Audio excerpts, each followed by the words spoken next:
Investment Forum with the presence of the Ministry of Investment from the Saudi Arabia, Mr. Khalid Al Falih. Right now, we'd like to announce the arrival of the Brazilian Vice President and Ministry of Development, Industry, Commerce and Services, Mr. Geraldo Alckmin, together with the Governor of the State of São Paulo, Mr. Tarcísio de Freitas, the President of Fiesp, Mr. Josué Gomes da Silva, and the Ministry of Investments of the Kingdom of Saudi Arabia, Mr. Khalid Al Falih.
Ladies and gentlemen, we will now watch the opening video.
As Brazil and Saudi Arabia continue to grow and diversify their economies, reach their net zero targets, and build resilience across strategic sectors, there are many lessons they can share and synergies for them to harness. As the world's third largest agricultural producer and home to one of the globe's largest food companies, Brazil is key to Saudi Arabia's food security strategy. The country has produced world-class companies in sectors ranging from construction and mining to financial services and aviation, opening trade and investment opportunities with Saudi Arabia across a wide range of sectors. And Saudi Arabia's giga projects such as NEO, driven by technology, innovation, and sustainability, will revolutionize how the world will live, work, play, and produce. Brazil and Saudi Arabia are both clean energy pioneers with tremendous potential as green hydrogen producers. They are both home to critical metals and minerals for advanced industry and the energy transition. through PPCD and the Saudi Green Initiative. They are united in the goal of mitigating climate change. And as G20 companies with large and growing consumer markets, they are the logical choice for global supply chain and business gateways to their respective regions. From energy and services to chemicals and advanced manufacturing, Saudi Arabia and Brazil have shared aspirations and decades of strong collaboration that we look forward to deepening and expanding today at the Brazil-Saudi Investment Forum.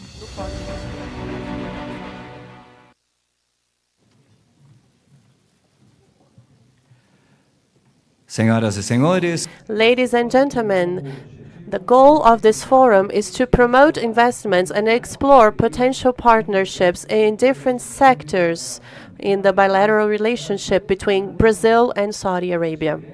This event was organized by FIESP in partnership with the Minister of Investments of the Kingdom of Saudi Arabia.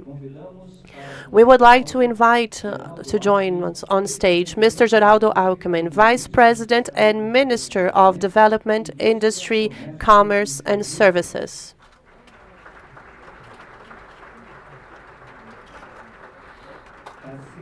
Mr. Tarcísio de Freitas, the Governor of the State of São Paulo. Mr. Josué Gomes da Silva, the President of FIESP. Mr. Khalid Al-Faleh, Minister of Investments in the Kingdom of Saudi Arabia.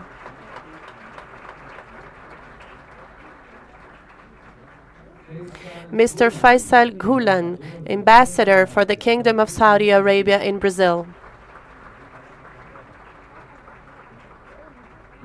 Mr. Ricardo Nunes, the Mayor on the City of São Paulo.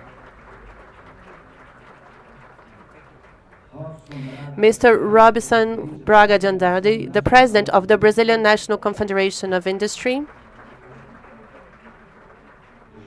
And Mr. Jorge Viana, the President of Apex Brazil.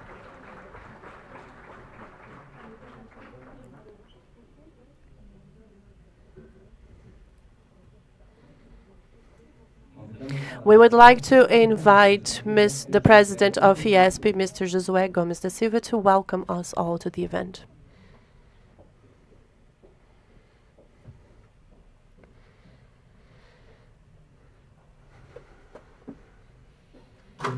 Good morning, everyone, ladies and gentlemen. I would like first to greet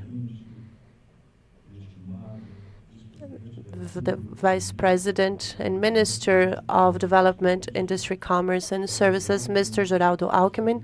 I also would like to greet Governor of the State of São Paulo, Mr. Tarcísio de Freitas, His Excellency the Minister of Investments in the Kingdom of Saudi Arabia, Mr. Khalid Al-Faleh, the Ambassador for the Kingdom of Saudi Arabia in Brazil, Mr. Faisal Ghulan,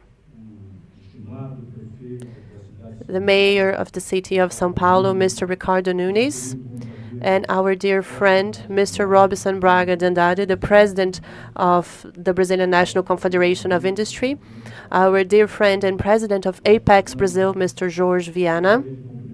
I also would like to greet all of you, all the members of the official delegation from Saudi Arabia, different presidents from the trade unions connected to FIESP, all the directors and members of FIESP and CIESP, all the Brazilian businessmen and women, ladies and gentlemen from the press, and ladies and gentlemen here with us today. It is a great honor to welcome this delegation from the Kingdom of Saudi Arabia today, a day when we start the Saudi-Brazil Investment Forum. As shown in the opening video, the potential that both countries have are endless. Brazil can offer, and actually already offers, food security not only to the region, but as well as the world. Brazil is a country that today produces 330 million tons of grains, with a potential of expanding this agricultural capacity without deforesting a single hectare, just by making the conversion of less productive pasture areas into more productive areas, even combining agriculture with livestock activities. Brazil, just like Saudi Arabia, can help the world when it comes to energy security. Both countries are great producers of hydrocarbonate products, but with a great potential of renewable energy sources as well. And the production of green hydrogen today is becoming a choice of energy to the world. So Brazil and Saudi Arabia can be great contributors of that change. Brazil is a country that is open to foreign investments, and Brazil is a country that needs to attract capital for the development of our infrastructure and for the development of our transformation industry and several other sectors. And Saudi Arabia is searching to do partner investments with partnerships between Saudi and Brazilian companies, offering as well a region that is quite strong so Brazilian companies can operate there. After all, today, the region, which is led by Saudi Arabia, represents a GDP of $6 trillion with a population of 340 million inhabitants. So the opportunities are endless, and it is a joy for this forum and for this workday, or the 2 or 3 workdays that we have ahead of us between the Saudi delegation and Brazil, start here at Fiesp, the home of the São Paulo industry and the home of Brazilian industry. Thank you very much for being with us, and rest assured that the next 2 or 3 days will be very productive for us all. Thank you very much.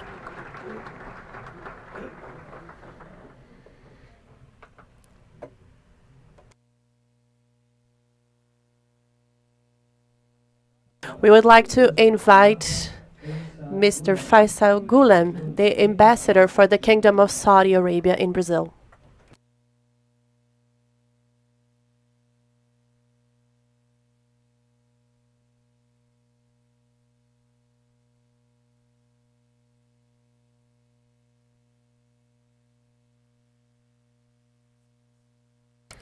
President Geraldo Alckmin, Your Excellency, Governor Tarcísio de Freitas, Your Excellency Minister Khalid Al-Falih, Your Excellency Mayor Ricardo Nunes, Mr. President of Fiesp, distinguished participants on the stage and distinguished audience, it is my privilege to address this prominent gathering as we convene at the commencement of this Brazilian-Saudi Forum, potentially the first of its kind. It is a momentous occasion emphasizing the deep-rooted significance of the diplomatic relationship between Brazil and Saudi Arabia, which has thrived for the past 55 years. In the economic aspect, Brazil and Saudi Arabia already share a robust trade relationship, with Saudi Arabia holding the position of being the second biggest importer of Brazilian products in the Arab world. Additionally, among the Arab countries, Saudi Arabia stands as the largest exporter to Brazil.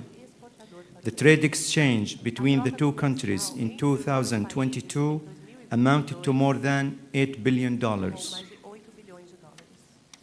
However, the focus of this forum on investment indicates the two countries' aim for a more prosperous and enduring business partnership. The forum will surely provide us with a remarkable platform to exchange ideas, share insights, and identify new avenues for collaboration across various sectors.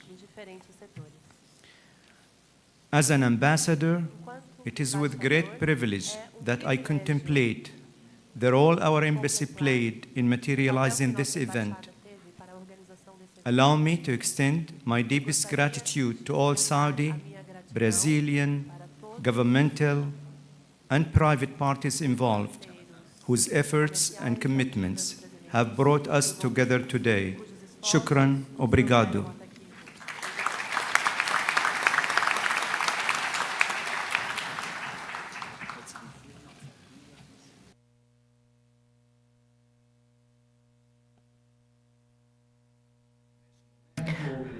Right now, we are going to hear from Mr. Ricardo Nunes, the mayor of São Paulo.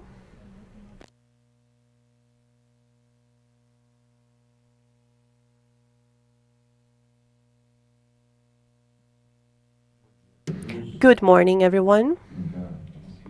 I would like to first greet our friend Geraldo Alckmin, our governor.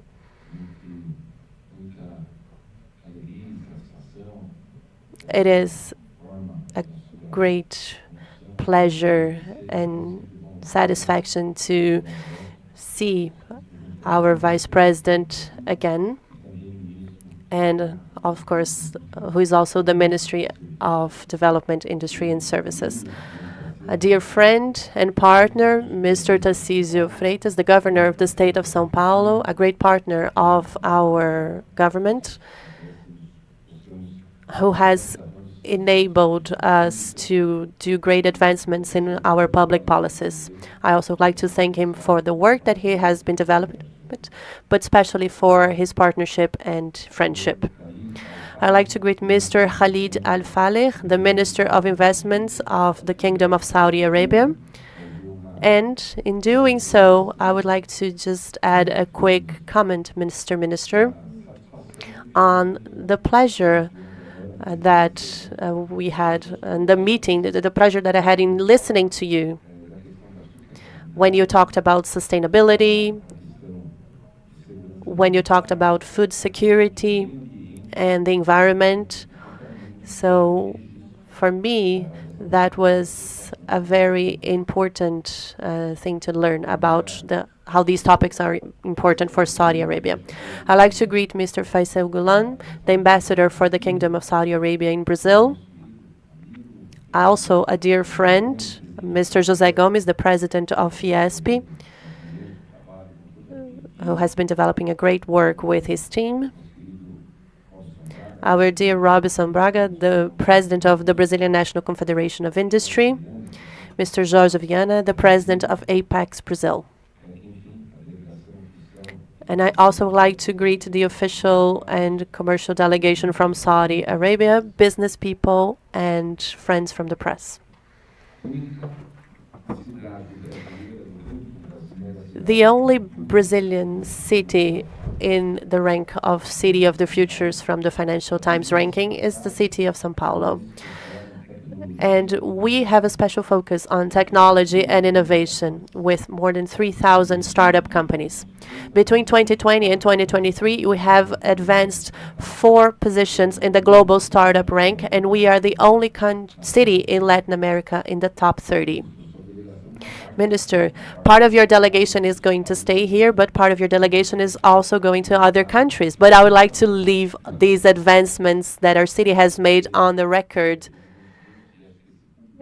And I think this audience is a statement of that. So you have this attention of investment, of course, in the whole country, but especially in the driving force of this country, the city of São Paulo.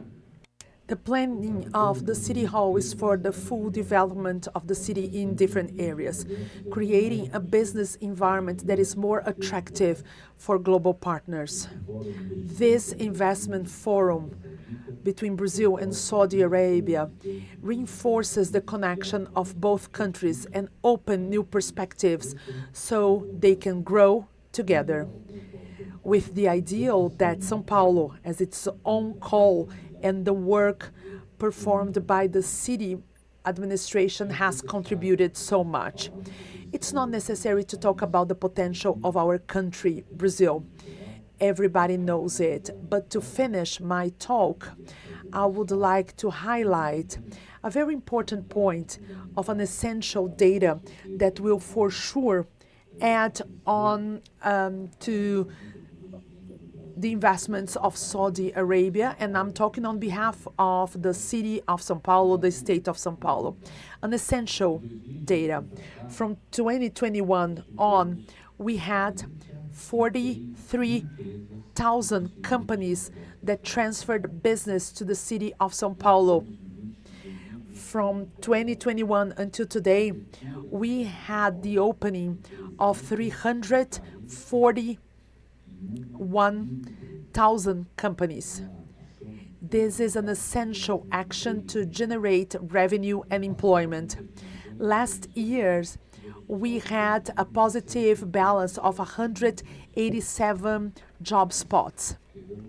And take into account what was said a couple of minutes ago by the Minister of Saudi Arabia about the environment and sustainability, this is a very important number. Out of the 3 pillars that I've heard is concern of Saudi Arabia, the economic aspect, the economic development, Mr. Geraldo Alckmin, something that we always did here and has generated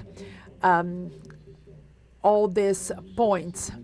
The second pillar, that is also sustainability. We went from 48% of green coverage, reaching 54.14 of forest coverage. And we are working hard with different points concerning the environment. And the third pillar, the social aspect, to serve the poor people, generating job opportunities, and serve the most vulnerable part of the population.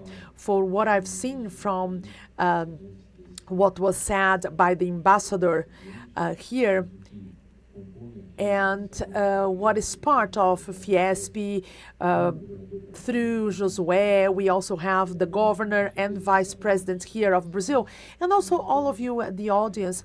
We are here in an event receiving Saudi Arabia with everything that we believe on and what we fight for.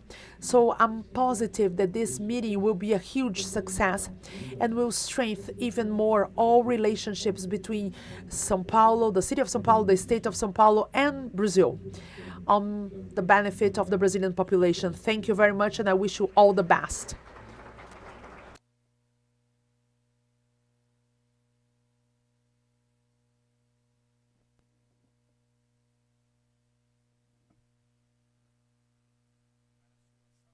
And for his greeting, we invite Khaled Al Faleh, the Minister of Investment from Saudi Arabia.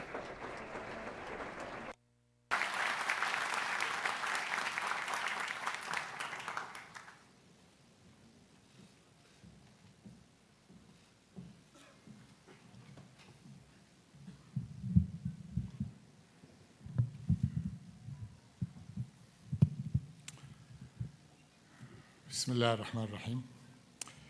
Excellencies, ladies and gentlemen, bon dia, good morning, assalamu alaikum. It is an honor and a pleasure for me and my delegation and my colleagues to be here in Brazil, but in particular in the beating heart of the Brazilian economy, Sao Paulo, and to have this event graced by the presence of His Excellency, the Vice President.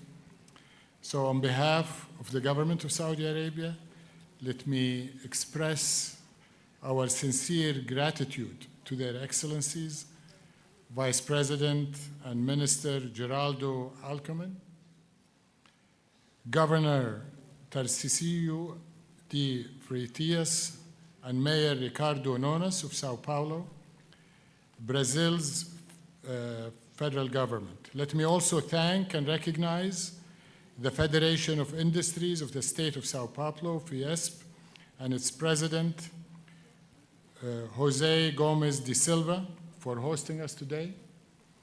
as well as the president of APEX, and welcome and thank all of the business leaders in Brazil for being here today in such large numbers. Ladies and gentlemen, despite the geographic distance between us, Brazil and Saudi Arabia, two proud G20 members and major energy producers, as already mentioned, are well positioned to be strategic partners, being the undisputed economic leaders of our respective regions. Our bilateral diplomatic relations extend almost 55 years in time. Saudi Arabia is Brazil's leading trade partner in the MENA region, following an impressive growth of 44% between 22 and 21. And for us to take the next steps in deepening that strategic partnership, today, as we meet in this great event in Sao Paulo, we want to develop a strong investment partnership as well to complement what is already happening in trade. I am therefore particularly pleased that we will soon be marking the exchange of 26 MOUs in key strategic sectors of importance that align with and will feed into many of the challenges and opportunities we see faced by our two respective countries, by our two respective regions, and indeed by the global economy today. We're very awed by and wish to congratulate Brazil on your country's impressive economic performance that includes fast growth in terms of GDP over the last 2 years, a strong credit rating that has been raised, and strong FDI flows, and of course, the impressive reduction in unemployment that we have seen, and the highest ever trade surplus. These are all foundational for continued investment by the private sector. In Saudi Arabia, ladies and gentlemen, we're fascinated by all things Brazil. Needless to say, we're enthralled by your football, and this goes back many, many generations, from the days of Pelé and the generation of footballers that have followed. But we also appreciate your cuisine. In fact, today, the Brazilian restaurants are popping up across the kingdom, and I can tell you, the most popular restaurants in Riyadh today are Brazilian restaurants. Your music, the Amazon, and everything about the Amazon River and the Amazon region. Meanwhile, Brazil recently has developed an interest in the kingdom. In part, this is due, of course, to the strong Arab heritage and influence in your country, where the Arab community extends, to my knowledge, to more than 12 million people of Arab descent. And His Excellency, the Vice President, was joking that his name, Alkeman, may be from an Arab origin, given that his ancestors are Spanish, and of course we know the Arabs had significant influence in Spain. But more recently, Vision 2030 and the rapid economic development and transformative vision taking place in Saudi Arabia has also attracted a lot of attention in Brazil. Going back to football, I think our participation in the World Cup in Qatar last year, and in particular our win against Argentina, I understand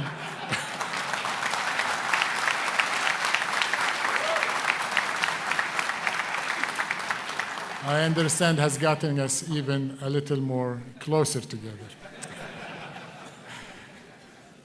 Ladies and gentlemen, more seriously, I'm pleased to report to our Brazilian friends that Saudi Arabia too, just like Brazil, is doing extremely well.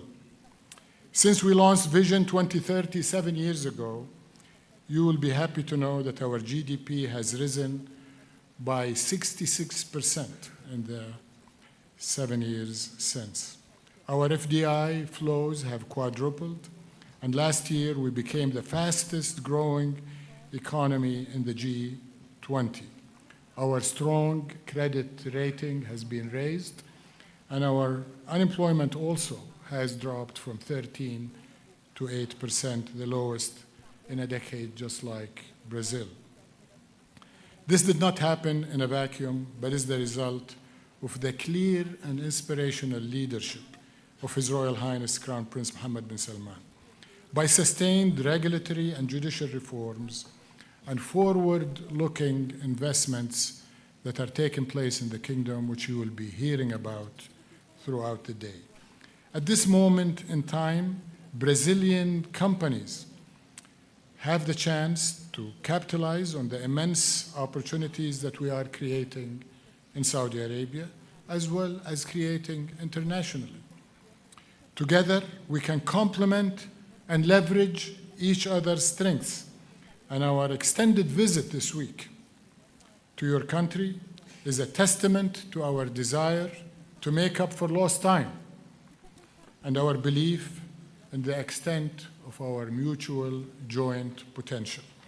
And this partnership is not just important to our two nations, but for what it can mean for some of the key issues the world is facing, and His Excellency the Mayor referred to them.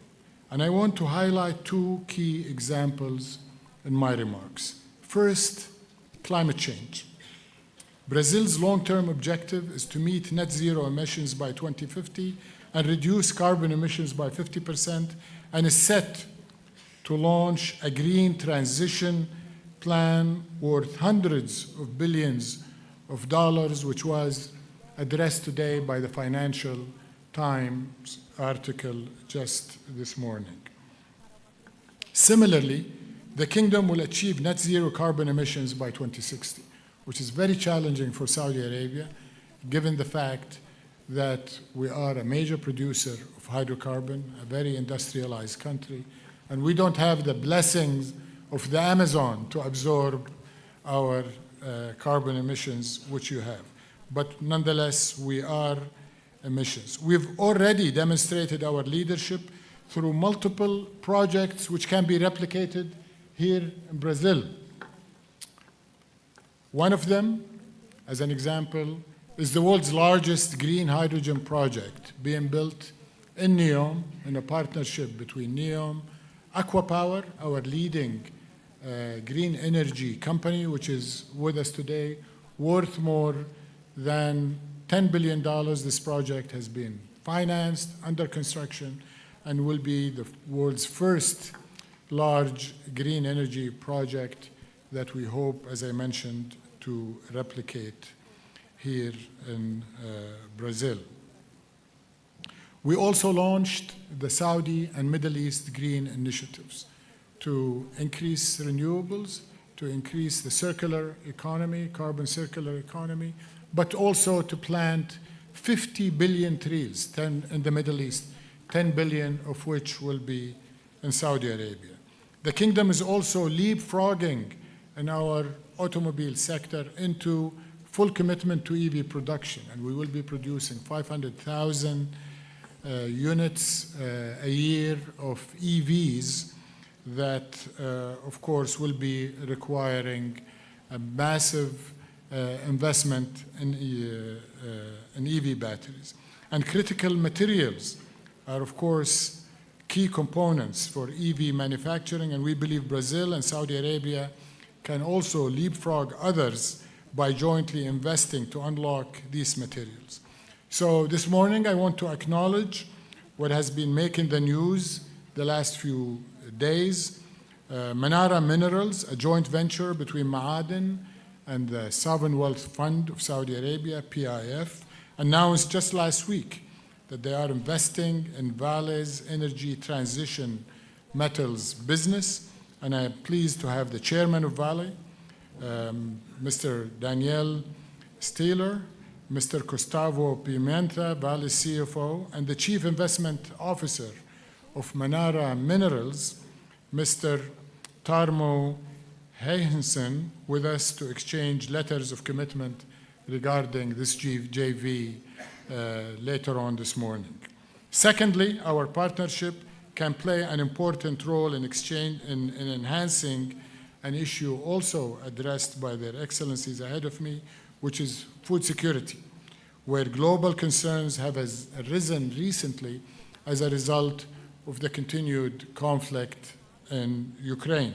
The Kingdom is working to strengthen our food security and attract investors in the Kingdom in that value chain, while seeking to make the Kingdom a hub not only for us, but for the region, to provide food security for a region that needs it very much. It is therefore reassuring that the Saudi Agriculture and Livestock Company, SALIC, is here with us today. SALIC is certainly no stranger to your country, having invested here for a long time, and they are among the top three. Your country is among three producers and exporters globally, and we can help you, of course, grow the sector by not only investing in investments like SALIC is doing, like Al-Rajhi International will be announcing today with 3 separate JVs with Brazilian companies, but also by integrating what the Kingdom can do as a supplier of critical inputs into food security, which is fertilizers. The Kingdom being one of the world's largest producers of fertilizers, linking that supply chain of fertilizers into your food production and agriculture. And ladies and gentlemen, to enable what I just mentioned, we obviously need a strong transport and logistics sector. Given Brazil's vast territory and economic scale, that need applies also here to ensure the smooth running of global supply chains, particularly for commodities and your exports to the rest of the world, given your significant exports. Infrastructure enhancements will significantly lower Brazil's logistic costs, so there is clearly room for joint investments here. In addition to these global trends, we also see opportunities in key structures of both of our economies. Tourism, including ecotourism and entertainment, are all promising markets, and we realize the leadership that Brazil has globally as a destination for ecotourism, and this is right at the heart of our tourism strategy in Saudi Arabia, where we intend to attract 100 million visitors by 2030 into the Kingdoms, capitalizing on our unique offering, ecotourism being one of them, our several UNESCO cultural heritage sites that reveal to the world the Kingdom and the Arabian Peninsula as the cradle of civilizations, cradle of religions, and the heritage and culture that is so unique to the Middle East. And that's why we have also invested in unprecedented giga projects in tourism, like the Red Sea Project, Dir'iyah Gate, Qiddiya, that have already attracted substantial investments from Brazil. I am very glad last night having discussions with some of the leaders here to learn that Cidade Matarazzo Group will be looking to explore opportunities to invest in tourism and real estate in Saudi Arabia, as well as in the F&B market, while we also marked last year Fasano Hotel concluding an MOU to invest in 1 or 2 projects in the Kingdom of Saudi Arabia, and we believe many more will be coming as we offer you an outlet for the excellence that you have demonstrated in this sector. Let me also mention that Saudi Arabia is almost certain, we are very confident that we will be hosting Expo 2030 and we are very optimistic that Brazil will be supporting us not only in the voting in the BIE in November when that takes place, but I think more importantly in being a partner in bringing an expo to the world that has not been seen, that demonstrates Saudi-Brazilian leadership in technology, sustainability, inclusiveness, and some of the issues that unite us. And despite the kingdom's global leadership when it comes to petrochemicals, we're also very impressed by Brazil's petrochemicals and conversion industries, being number 6 globally, and we believe the kingdom can help you deploy that technology by investing in kingdom, but also Saudi investors co-investing here in Brazil, especially given what you do in bio feedstock into chemicals and accessing the large and growing markets of Latin America.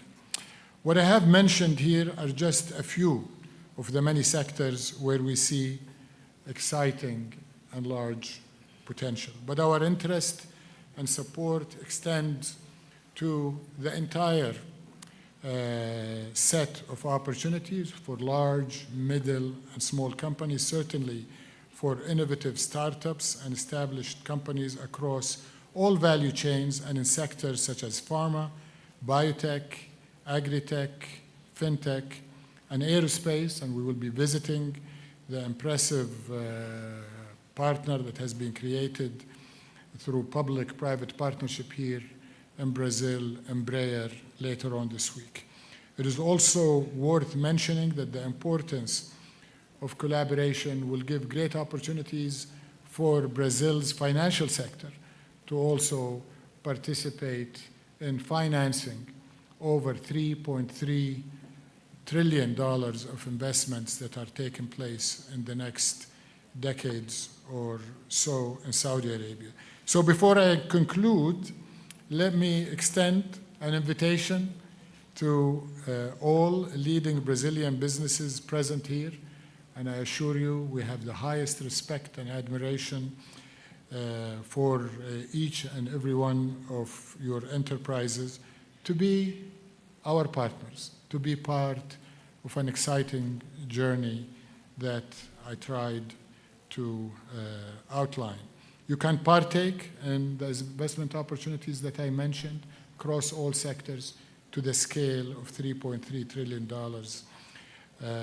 I mentioned. And not only address Saudi Arabia and the GCC, which is an integrated market, but as mentioned by their excellencies ahead of me, by a large market in MENA region of 500 million inhabitants, of $5 trillion in size, led by Saudi Arabia, $1 trillion economy already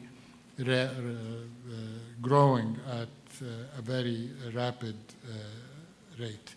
And given what I mentioned earlier about our unrealized joint potential, let me leave you with a final challenge. As the Global South continues to rise, coupled with Brazil's and Saudi Arabia's shared value and aligned strategic interest and our respective leadership in our region, as well as a strong private sector that I told you how much we respect, why can't we become a top 5 investor in each other's respective economy? I believe we can, I believe we should, and I believe we must. This is our mission here today.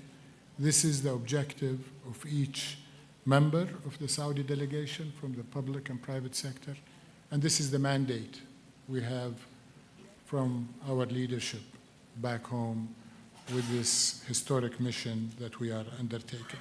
So in closing, allow me once again to express my heartfelt gratitude to our generous host for bringing us together, to His Excellency, the Vice President, for gracing the event, and I know he had to travel from Brasilia just for this and go back after he finished, and he's under time pressure, and to the Governor and the Mayor for extending great hospitality to us since we landed. And I very much look forward to great results from this gathering, ladies and gentlemen, today and the rest of the week. Obrigado. Thank you very much.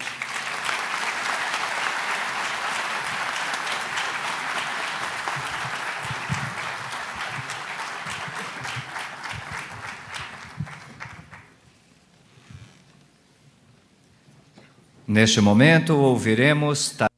Now we are going to hear from Mr. Tarcísio de Freitas, the governor of the state of São Paulo.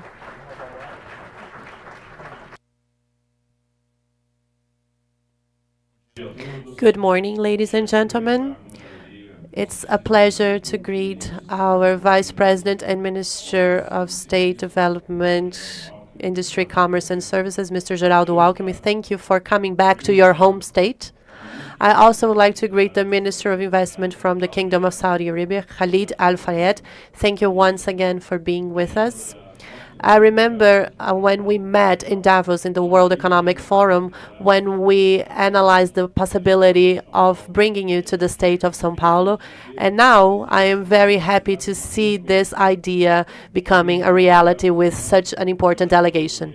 I also like to greet Mr. Faisal Gulan, the ambassador for Saudi Arabia in Brazil, our great mayor, Mr. Ricardo Nunes, Mr. Robson Bragas, the president of the Brazilian Confederation of Industry, and Mr. Josué Gomes da Silva, the president of Fiesp, Mr. Jorge Viana, the president of Apex, and the official and business delegation from Saudi Arabia, the president and representatives of trade unions, businessmen, and ladies and gentlemen. It's a pleasure to be part of the Saudi-Brazil Investment Forum to report a little bit of what had happened in Brazil in the previous years. Brazil is undergoing deep reforms. I could mention a few. We have had a labor reform, a pension reform, an Economic Freedom Act, the Central Bank Autonomy Act, the Basic Sanitation Act, and the Gas Act, Cabotage Act, and it would be very difficult for me to list all the transformations that have taken place in the last few years.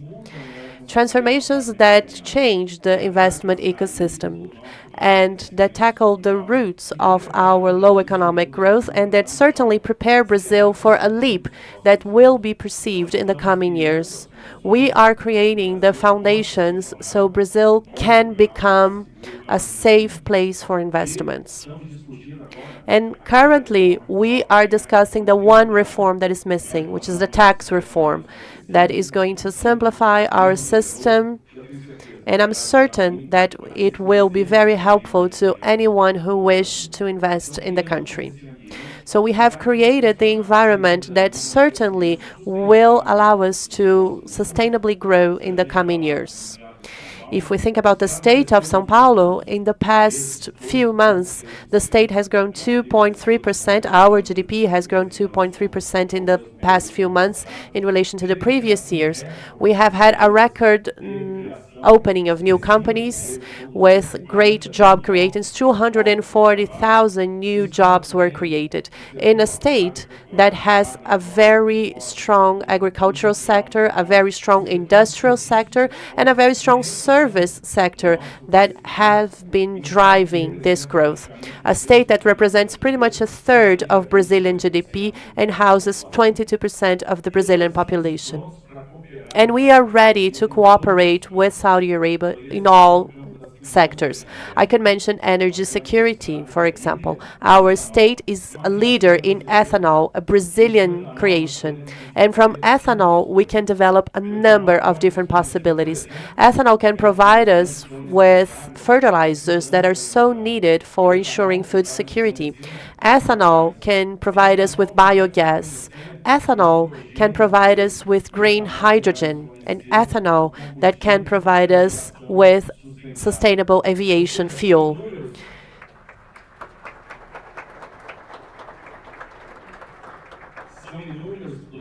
We have several products that come from the sugarcane cycle, a major example of circular economy.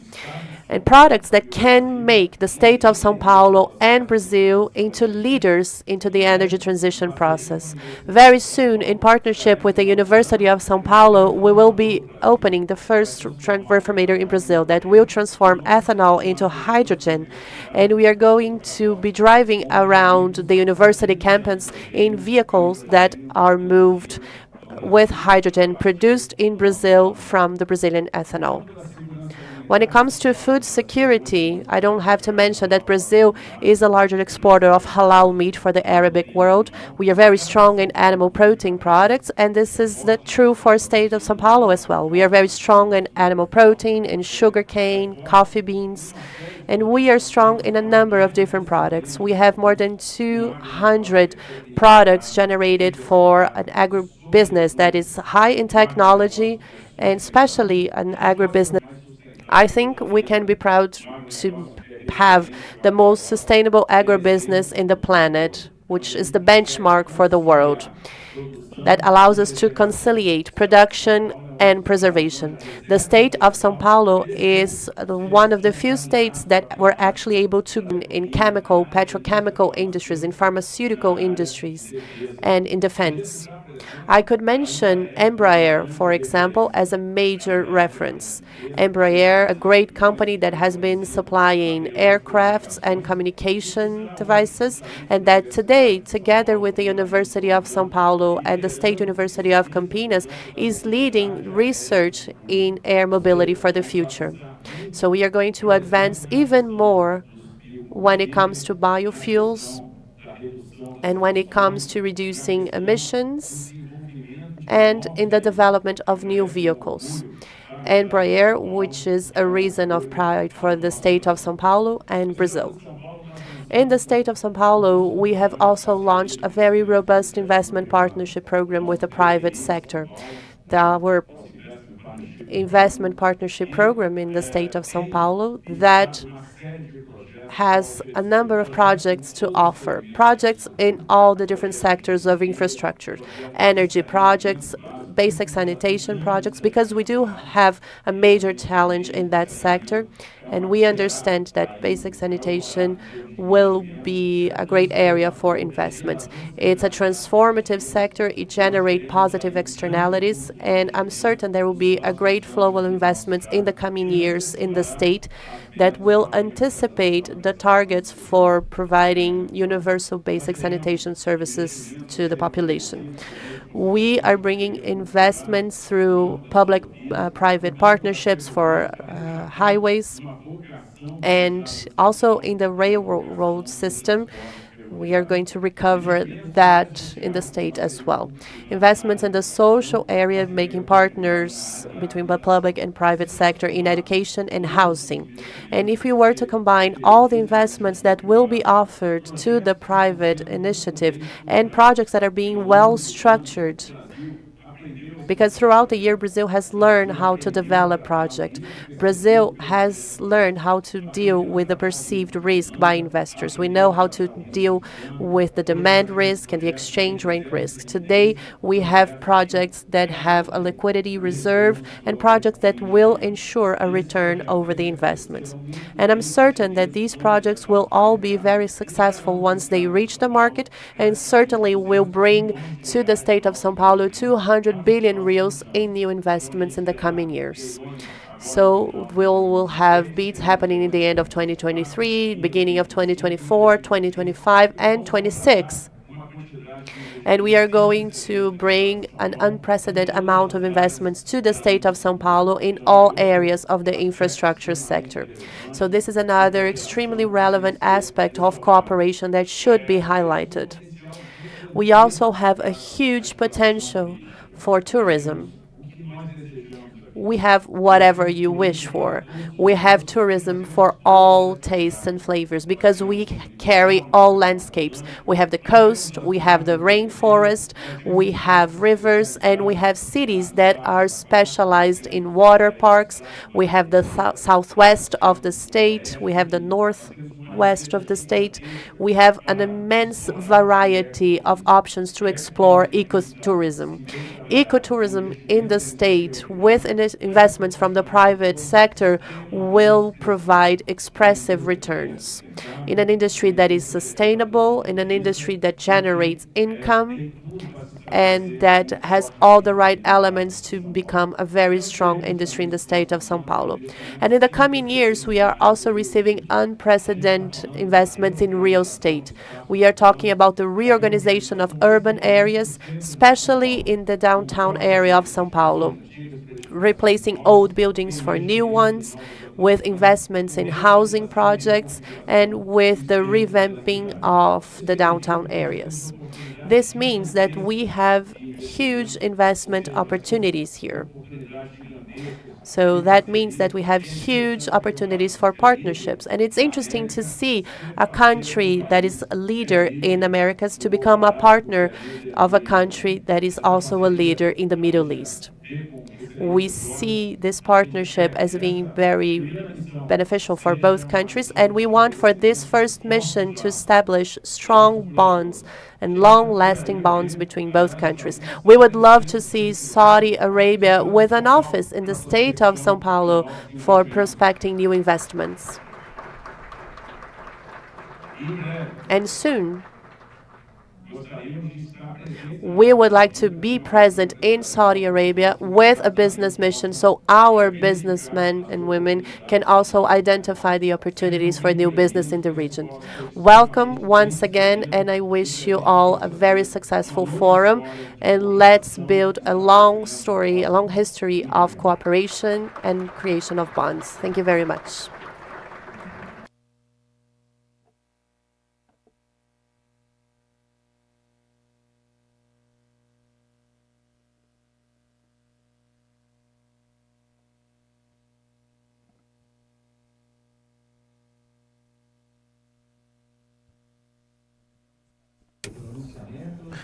At this time, we'd like to call upon the Vice President of the Republic and the State or Cabinet Minister for Development, Industry, Trade and Services to voice his remarks.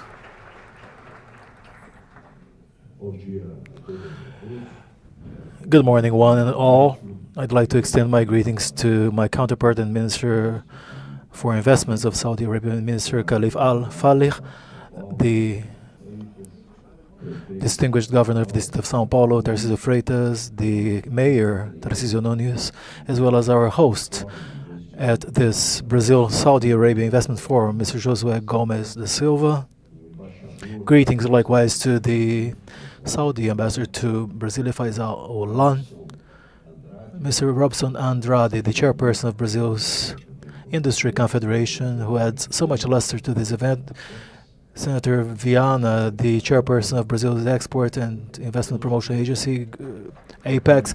Greetings likewise to other attending advisors. Greetings likewise to Mr. Tardo Khaizi, representing Mainara Minerals, and through whom I'd like to extend my greetings to all members of the Saudi delegation. Greetings to Daniel Taylor, representing the Vale Mining Company, through whom I'd like to extend my greeting to all members of the Brazilian business community. Friends, it gives me great pleasure to join you in this meeting today. Minister Khalid Al Falih has stated that Brazil and São Paulo, when it comes to the economy, São Paulo is the beating heart of the Brazilian economy. But it's also not just Brazilian, it's also Arabic in nature, in that the Arabs have a strong presence, not only in Brazil, but particularly here in our state of São Paulo. So you can feel pretty comfortable and very much at home while in São Paulo, Mr. Minister.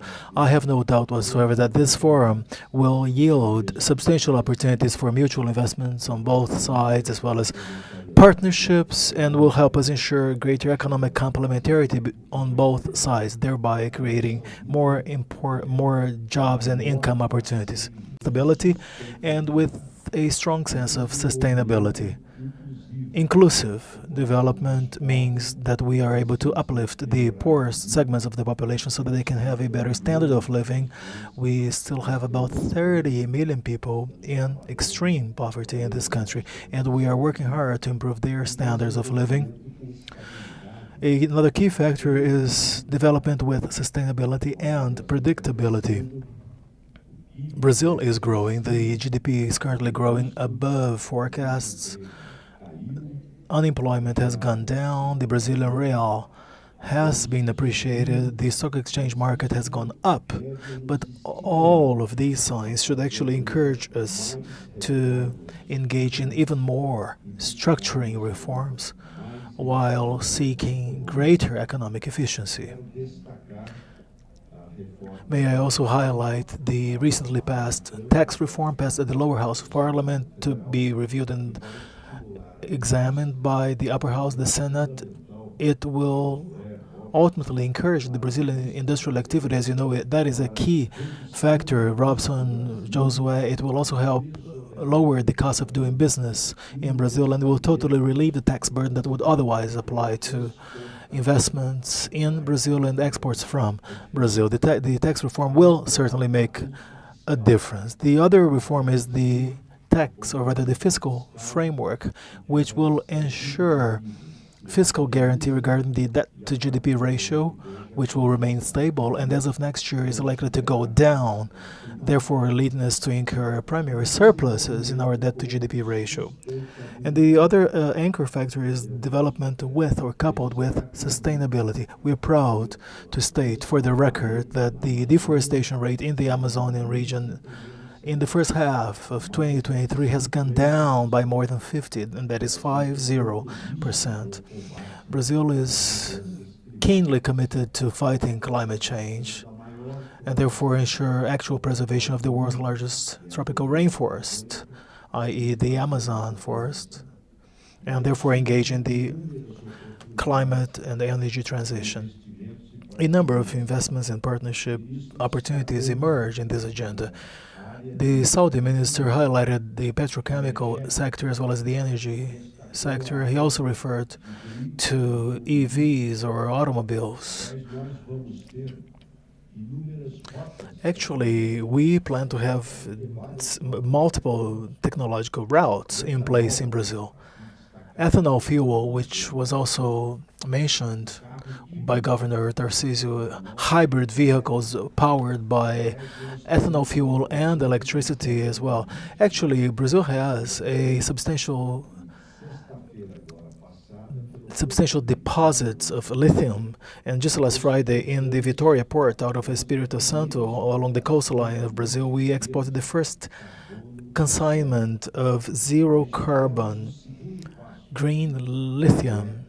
We have also taken a second step, which is lithium carbonate byproducts, and we have before us the challenge of taking the most important step from now on, which is producing lithium-based cells and lithium-based batteries to power EVs or electrical vehicles. Countless technological routes have been emphasized earlier, including the SAF or Sustainable Aviation Fuel. Brazil has all it takes to perform a leading role in SAF, Sustainable Aviation Fuel production. Food security is yet another important agenda, and again, economic complementarity leaps to the eye between our two leaders, or two leading countries, Brazil in South America and Saudi Arabia in the Middle East. Fertilizers are yet another important item. There can be no agriculture without fertilizers. Saudi Arabia in this regard is, of course, an important, extremely important producer and exporter of fertilizer, Brazil being one of its destination markets. We can certainly work to further boost this ongoing and very good partnership. However, that it will be held in Riyadh in 2030. So warm regards, my very brotherly regards and remarks, and as I wish you a very fruitful workday. I said playfully that my background is actually Arabic. My last name is Alkman, and everything that starts with the word al is originally from Arabic, right? It means the article, the definite article. But my father used to say that it's not Alckmin, it's really Alckmin. Because in Minas Gerais, usually, if you pronounce a word that's with an emphasis on the first syllable, you don't win the election. You have to place the emphasis on the last syllable if you're serious about winning the elections. Enjoy the day, gentlemen, ladies. Thank you.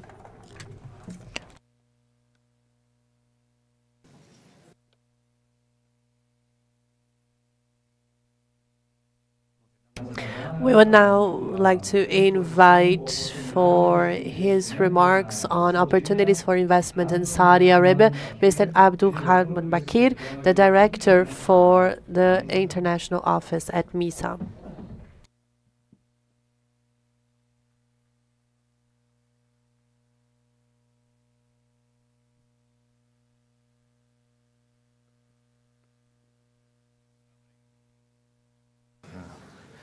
Bom dia, Excelência, senhoras e senhores.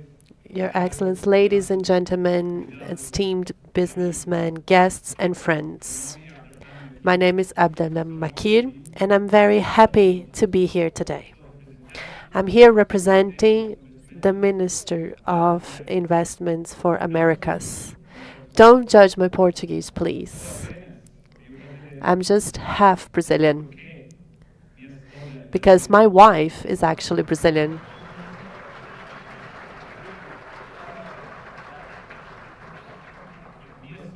My wife opened the doors to Brazil for me, presenting your beautiful culture and the endless opportunities that you offer. Opportunities that up until that moment hadn't been shown to me. So now I have the possibility of exploring them with you and exploring the relationship between Saudi Arabia and Brazil that used to be mainly focused on trade. But today, with the presence of Your Excellence, Mr. Faleh, and Your Excellence, the Vice President, Mr. Alckmin, Your Excellence, the Governor, Tarcísio de Freitas, and with the presence of the main Brazilian and Saudi Arabian companies, this is a historical moment for strengthening the connection and the bilateral relations for investments between Saudi Arabia and Brazil. I will do a quick presentation on Invest Saudi, the national brand for attracting and promoting investments in Saudi Arabia. With Vision 2030, we want to turn the Saudi Arabia into the 5th largest global economy. Changes that Vision 2030 has anticipated establishes ambitious targets for the kingdom based on 3 pillars: a vibrant society, a thriving economy, and an ambitious nation.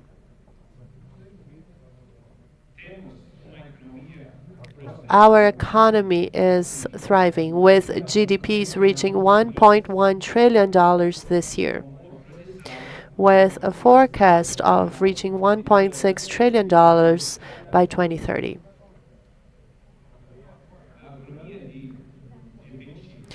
We are a strong and resilient G20 economy, number 1 in our populational growth rate. But now, let's talk about why are companies choosing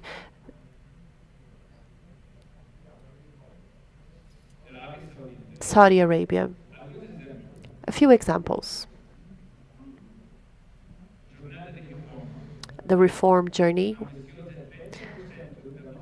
30% of the population is under 30 years of age. Expansion of quality of life. A strategic global location. Let's talk about the 15 most successful sectors. For example, in the first quarter of this year alone, we have had more than 300 investment licenses in the manufacturing sector, more than 100 in technology, 70 in transportation and storage. Another reason why companies are choosing Saudi Arabia is our strategic location. The kingdom offers easy access to 3 continents in a matter of hours. All that combined by an interconnected logistic network in the kingdom with more than 28 airports spread all over the country, 14 of which are international airports. Let's talk about some of our major projects. The Line. The line is a cognitive city.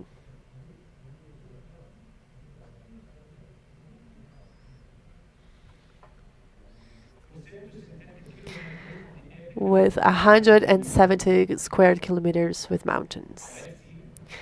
The Red Sea project. I know Brazilians love the Maldives, and I'm certain that you will love even more the Red Sea. Gdynia will be a unique location in scales never seen before. Amala, focusing on luxury tourism to attract visitors at the coast of the Red Sea. Alula, the first UNESCO heritage site in Saudi Arabia, an ancient town with 52 hectares. This is simply a magical place. All you have to do is come and see it for yourself. Now let's talk about how we can support investors. Vision 2030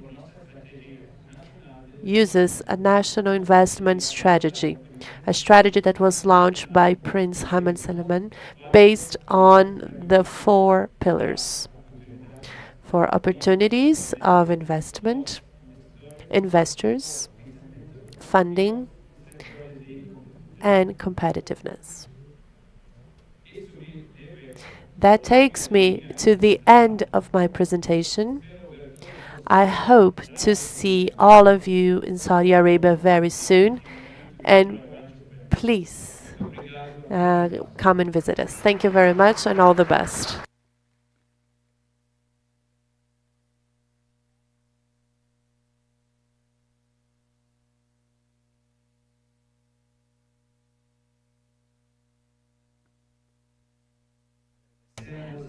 We would like to thank Mr. Bakir for his remarks. And now we are going to start the official pictures of the MOUs between the Minister of Investment from the Kingdom of Saudi Arabia, MISA, and Brazilian companies and entities. We would like to kindly ask for the representatives of the companies to join us on stage through the staircase on the right side and to step off the stage on the left so we can take the official pictures. We would like to invite the President of Fiesp, Mr. Josué Gomes da Silva, the Minister of Investments for the Kingdom of Saudi Arabia, Mr. Falir, and Mr. Abdul Majid Al Badrani from the Ministry of Investments for the Kingdom of Saudi Arabia.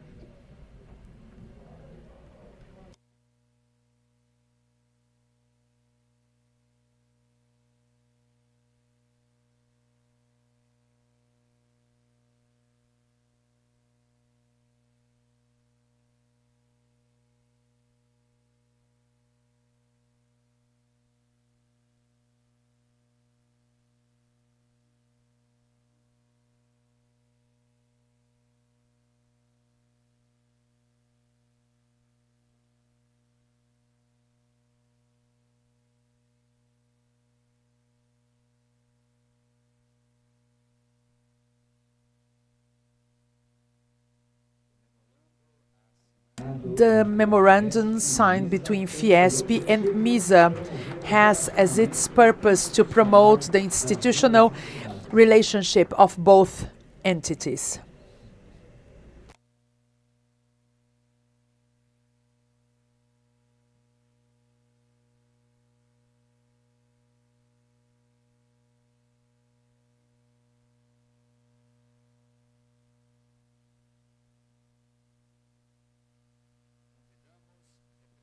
We invite the representative of Vale and Manara Minerals.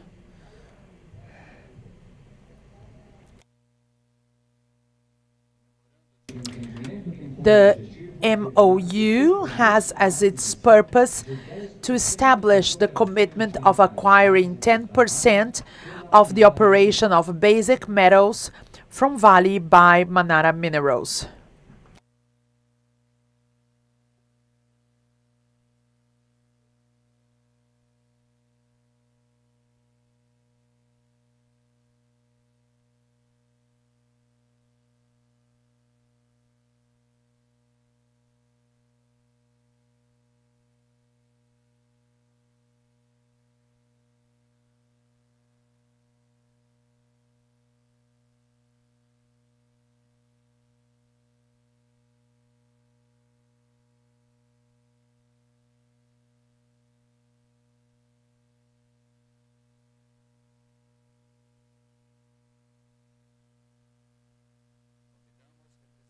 We invite the representative of OEC and MISA.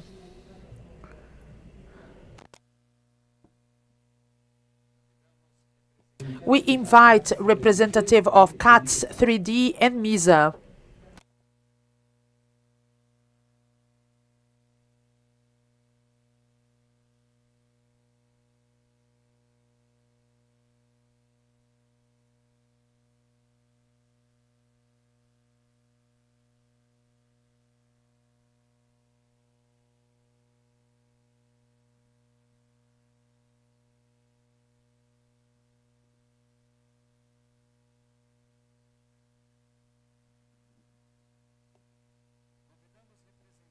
We also invite the representative from Atlas Agro and MISA.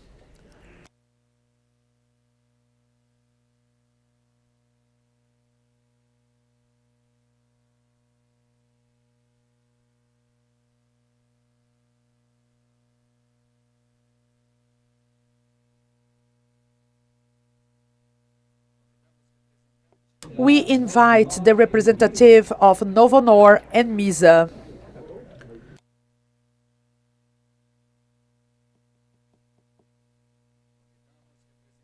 We invite a representative of Luft and MISA.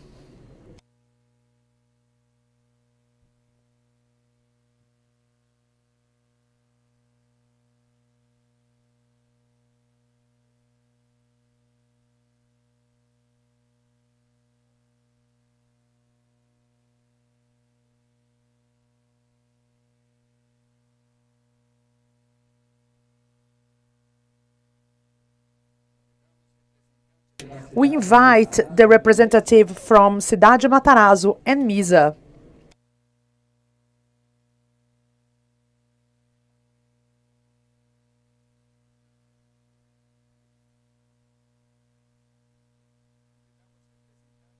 We invite the representatives of Tropical and MISA.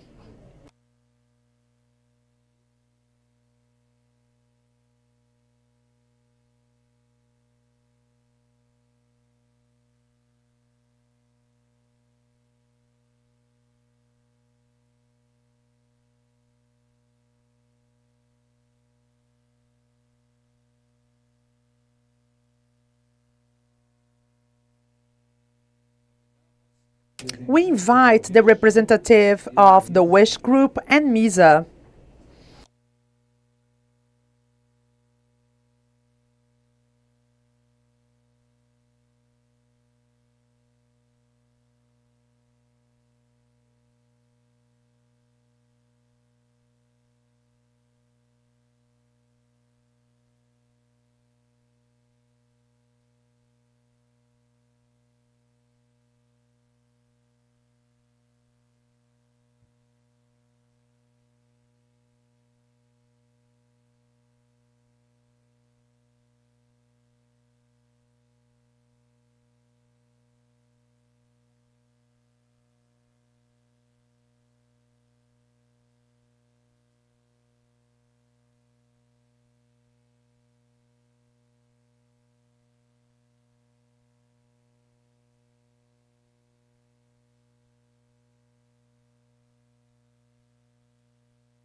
We invite the representatives of WEG and MISA.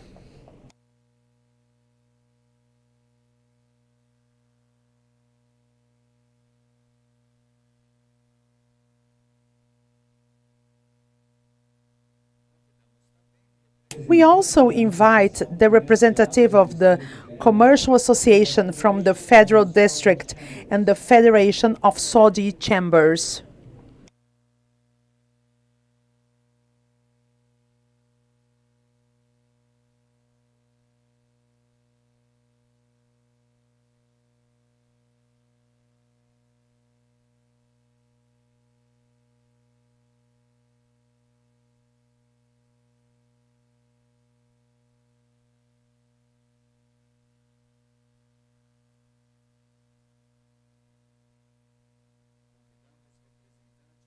We invite the representative of Oncoclínicas and Mashafi Holding Group.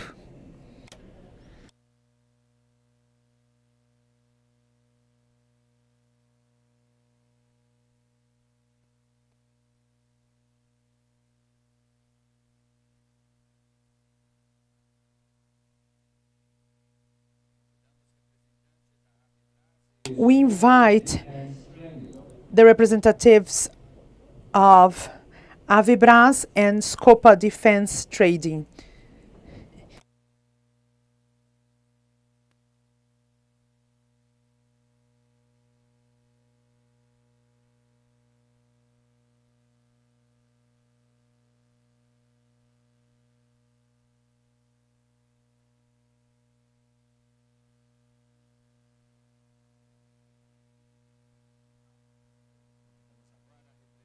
We invite the representative of Taurus and also Scopa Defense Trading.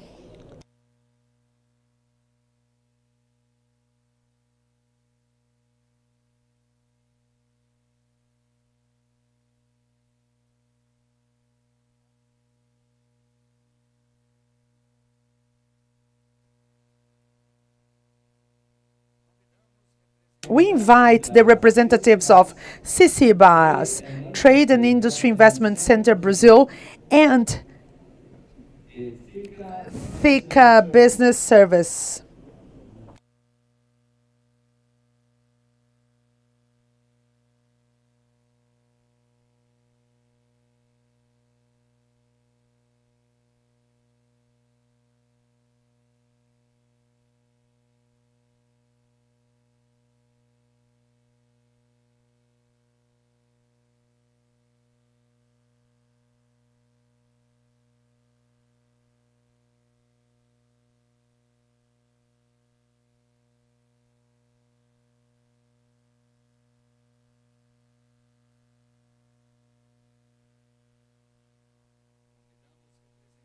We invite representative of Cicibras, Trade and Industry Investment Center Brazil, and Ahad Business Service.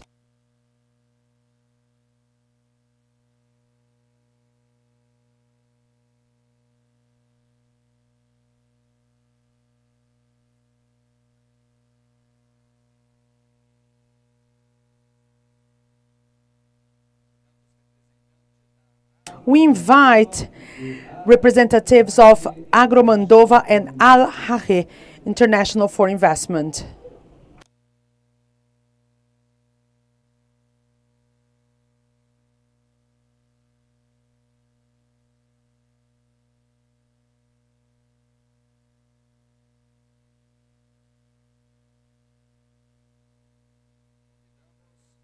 We invite representatives of Mapito Beef and Al Khari International for Investment.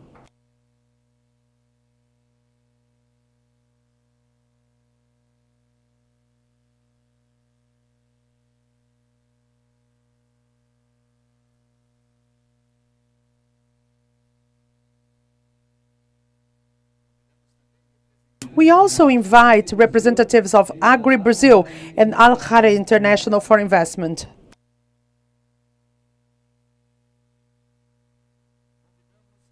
We invite representatives of OEC and AHQ. We also invite representative of Avionics and AHQ.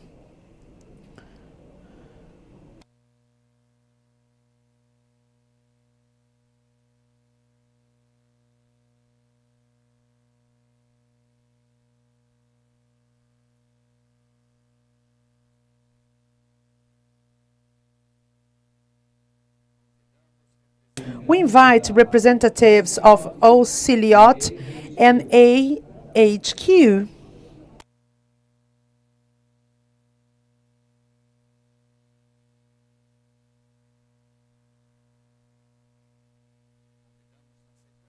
We invite representatives of CSD and AHQ.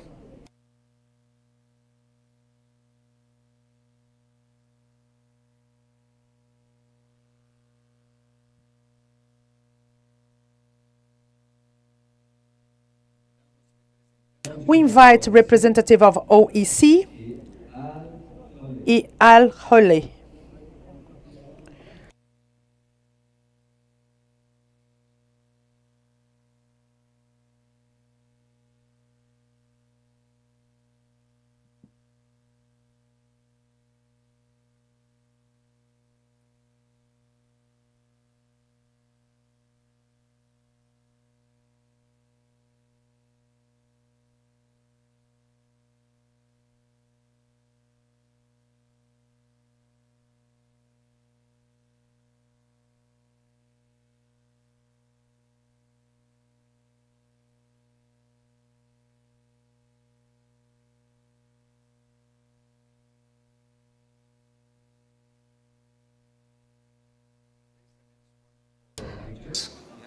Thank you.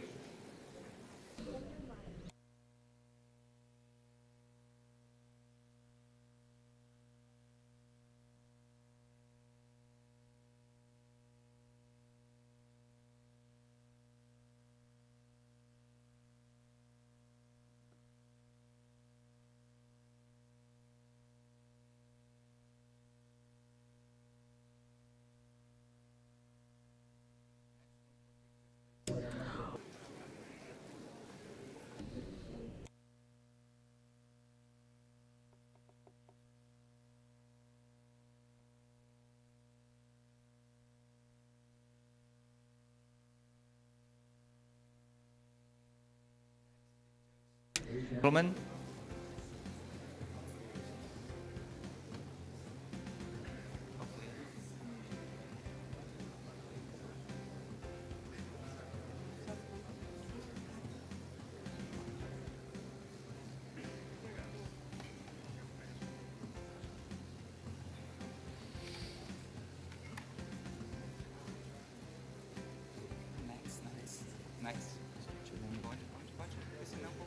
Next picture.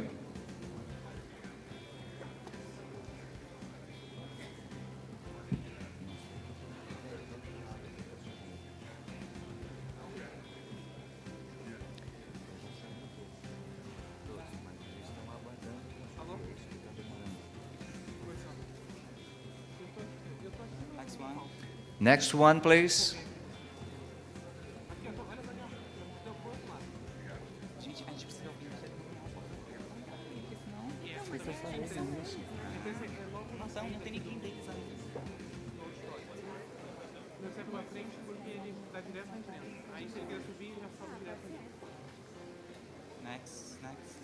Tirando agora, só um minutinho. Não, eles vão ter que levar um tempo exato. No momento, eu acho que vai botar. Não vai rolar. Thank you. Next picture, please. Acabou? Por ali, senhor.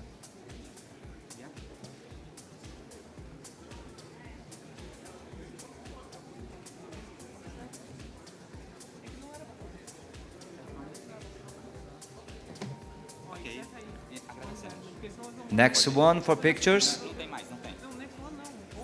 Over.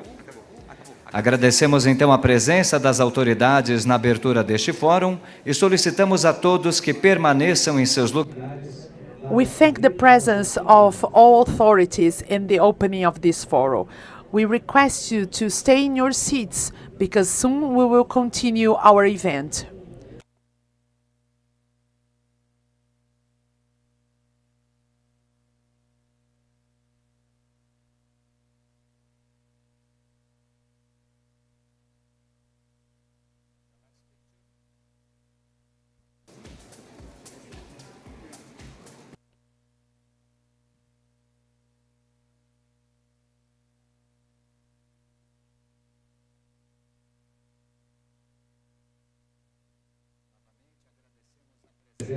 Once again, we thank for the presence of authorities and we ask you to stay in your seats while the authorities leave the theater.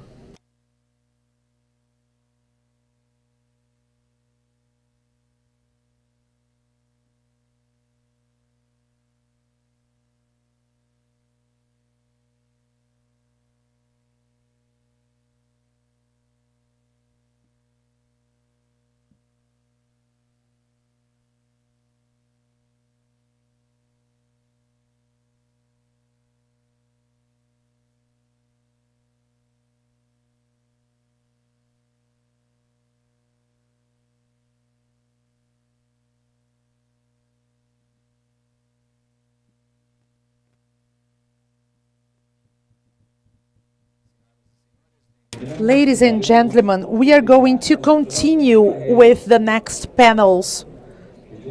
We ask you to kindly stay in your seats.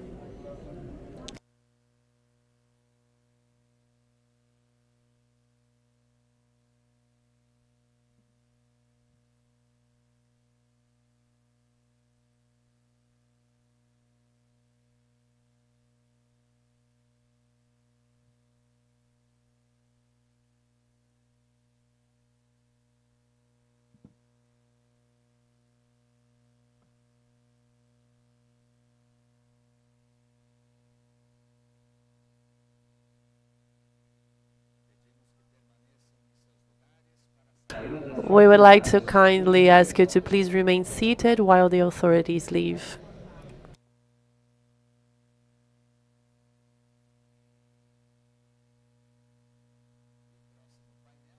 Our next panel will discuss investments on the special economic zones for Saudi Arabia.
Ladies and gentlemen, once again, we would like to ask you to please remain seated while the authorities leave the building.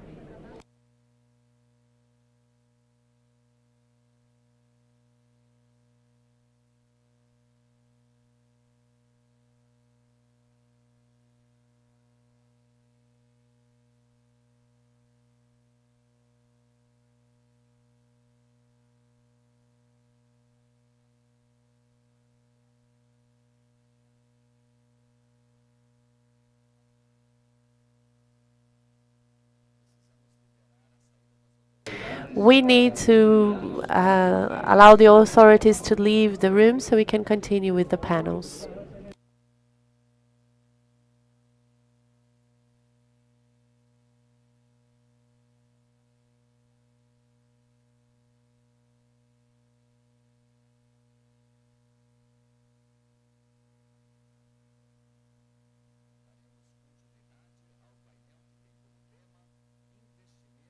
We'll continue with the panel, which will discuss investments in Saudi Arabia's special economic zones.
Once again, we would like to inform Those who are in the theater and just outside in the foyer, we will continue with our agenda with a discussion panel on investments in Saudi Arabia's special economic zones.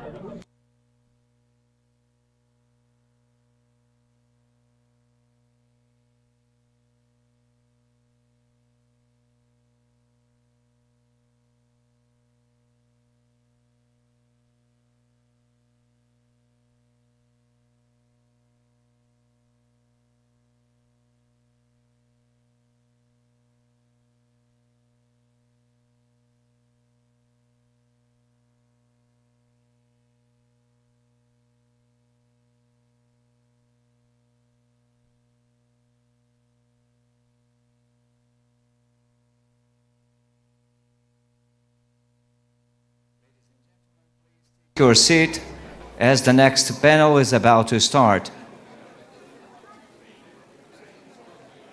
Senhoras e senhores, por Ladies and gentlemen, please take your seats so we can proceed with the next panel.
Continuing with our agenda, we will start a panel on investments in Saudi Arabia's special economic zones.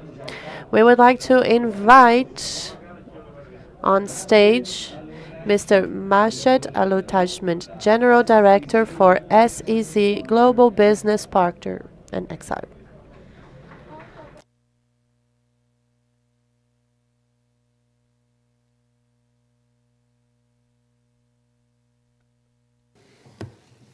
Excellencies, distinguished guests, ladies and gentlemen, these are indeed exhilarating times for the Kingdom of Saudi Arabia and the Republic Federal of Brazil. There is a momentous movement going on today, ignited by our Vision 2030, which has impacted greatly our international initiatives and which is resembled by today's investment forum. This effort has accumulated and pushed by the announcement and the launches of 5 new special economic zones, which present a unique opportunity and a highly diversified, differentiated investment opportunities with a very positive outlook.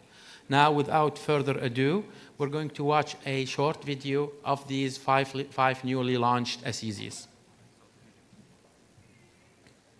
At the crossroads of East and West. Connecting three continents. The country is rapidly transforming, buoyed by a surging economy. On its doorstep is a super highway of trade, creating a key international hub for logistics, manufacturing, and services. And now, with the launch of 4 new special economic zones, created with international investors in mind, it's easier than ever before to take advantage of all the kingdom has to offer. King Abdullah Economic City Special Economic Zone is the premier destination for advanced manufacturing and logistics. Set in a prime location on the Red Sea, it offers unrivaled access to global trade routes through Saudi Arabia's newest full-service commercial ports. Ras Al Khair Special Economic Zone as a hub for the maritime industry, offering opportunities across shipbuilding and repair, offshore drilling, and the entirety of the maritime sector value chains. This is a fully integrated maritime ecosystem with a strong base of existing investors. Jazan Special Economic Zone on the Red Sea connects investors to a new platform for trade with the fast-growing markets in Africa. Located adjacent to one of the Middle East's largest ports for export of goods and import of manufacturing materials. Jazan also has easy access to the kingdom's natural and industrial resources. Embrace our digital future through the new cloud computing special economic zone located at King Abdulaziz City for Science and Technology, a platform for emerging and disruptive technologies to flourish and for investors to capitalize on. Together, these strategically located SEZs present an unparalleled opportunity for foreign investors looking to grow stronger and more resilient supply chains, backed by world-class hard infrastructure and a young and skilled workforce, business-friendly regulations, streamlined investment procedures, and attractive economic incentives. There has never been a better time to be part of the Kingdom's economic success story. 4 new zones, 4 new global hubs, 4 game-changing opportunities. Welcome to Saudi Arabia's special economic zones, unique gateways to growth. Powerhouse located at the middle of the Middle East. The numbers that Saudi Arabia has achieved in its non-oil-based economy diversification and its increase by creating newly investment opportunities to attract FDIs, the number of increase and effective as well for efficient regulations, regulatory systems, legislative process that has been enhanced and redeveloped to cope with the needs of our international investors and as well for the local investor. All of this has resulted remarkably in an excellent achievement and success for the Kingdom of Saudi Arabia. From a G20 perspective, Saudi Arabia is by far the fastest growing economy, where we have provided a very positive growth rate as well for a diversified and differentiated investment environment.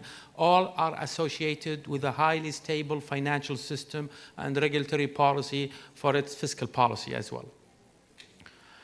The Kingdom's strategic location and financial stability as well for its cost-efficient structure provides a very unique investment capitalizing on the strategic location, on the advanced leading financial sector, on a very competitive rate of returns on investment, as well for the abundance of capable workforce, expanding and high standards lifestyle, as well for rigorous reforms that are associated and resulted in the production of highly differentiated investment opportunities.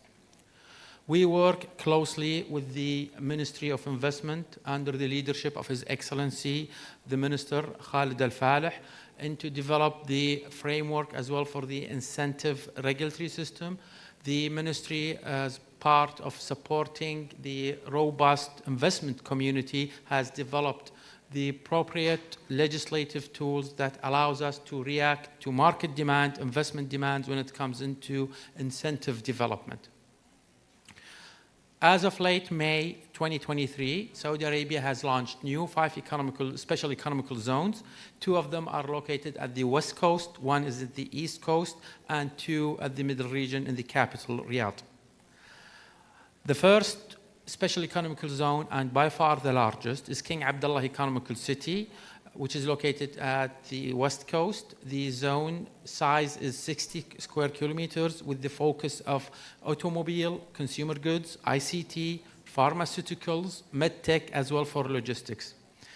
The incentives were basically derived and developed by the market need and demand from the international investors, which falls under reducing or tax reduction, taking down the corporate tax to 5%, the waiving of withholding tax, custom duties, and value-added tax, as well relaxing and supporting relaxing the laws of Saudization for the special economical zone. Bear in mind that each special economical zone, depends on the sectors, has been developed to meet the investor expectations. The second special economic zone is Ras Al Khair, which is located at the eastern coast.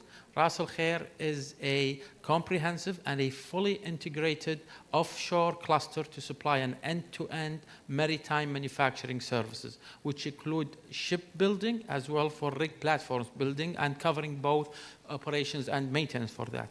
As King Abdullah Economical City, the incentive scheme for Ras Al Khair is a 5% reduction in, or a 5% withhold corporate income tax, the reduction and the waiving of withholding custom and value added, as well relaxing the labor law for Saudization. The third special economical zone, and bear in mind that the previous two as well for this one, they are all manufacturing and industry-based focused. So Jazan, it's our primary and downstream industries. There is a special economical zone of the size of 24.6 square kilometers, focusing on food processing, metal conversion, and logistics. Cloud computing special economical zone is something that we have developed specifically with its incentive to meet the cloud service needs, and it goes to the taxation and compliance with the OECD, as well for relaxing the double taxation issues. Another factor which is quite important for cloud computing is the energy, which Saudi Arabia offers it on a very competitive price schema, as well for the assurance of the redundancy and the production of energy in the Kingdom of Saudi Arabia. Our fifth and final special economical zone is the Special Integrated Logistical Zone, located in Riyadh, next to King Khalid International Airport, focusing on consumer products, computer parts, pharmaceutical, nutritional, medical supplies, aerospace spare parts, luxury goods, jewelry, and precious metals. Now, this is another example of how we are customizing a bespoke incentive scheme according to the industry need. Logistics need was, since it's quite very price sensitive, it was a 0% of a corporate income tax, the VAT exemptions and withholding tax exemptions, and relaxing the Saudization laws. For our special economical zone, it is quite located at the largest sized market in the Middle East, which comprises of which gives a 7.6% of an annual growth. And it is directly adjacent to a logistical hub, which gives it the uniqueness and the ease of access to international markets. This would conclude our presentation, and thank you very much for your time and patience.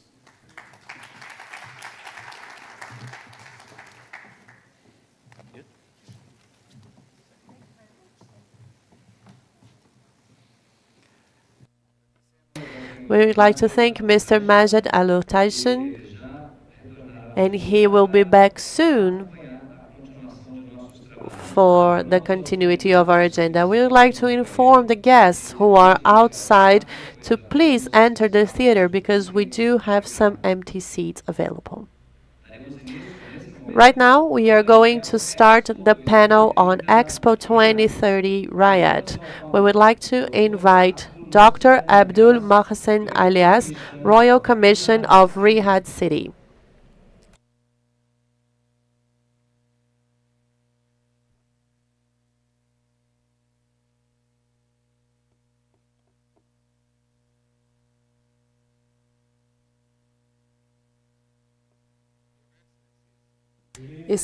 Gentlemen, it gives me a great pleasure to present to you Riyadh Expo 2030.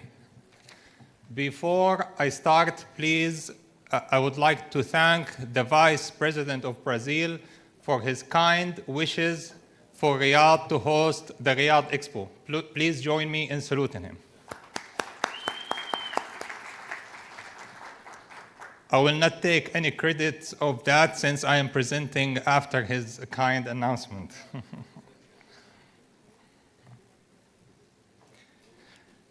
Riyadh Expo is supported by the highest level of the Saudi leadership.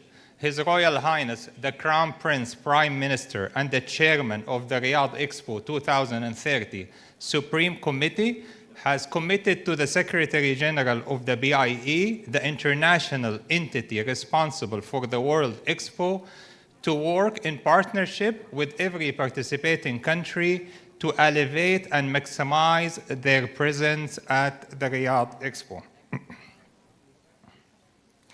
2030 is a threshold moment for the international community in general and for Saudi Arabia in specific. In 2030, the international community will witness the conclusion of the United Nations SDGs and collectively plan the road ahead. In 2030, we will celebrate the 100-year anniversary of the establishment of the BIE.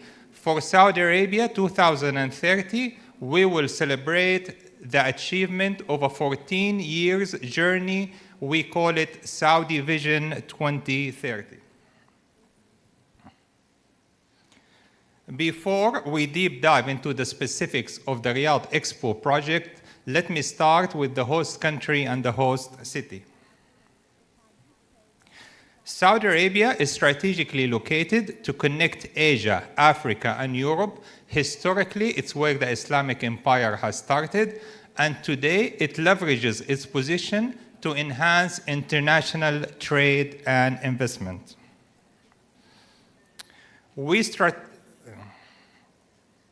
We strategize and move today in Saudi Arabia based on an ambitious plan. We call it Saudi Vision 2030. Saudi Vision 2030 doesn't only aim at transforming Saudi Arabia economically, but also socially based on specific KPIs and clear targets. In 2022, Saudi's GDP hit $1.1 trillion, making it one of the fastest growing economies in the world. The Saudi Public Investment Fund is worth today $650 billion, investing in innovations both home and abroad.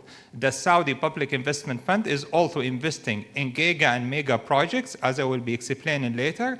And it's worth noting that women in Saudi Arabia today represent 37% of the workforce.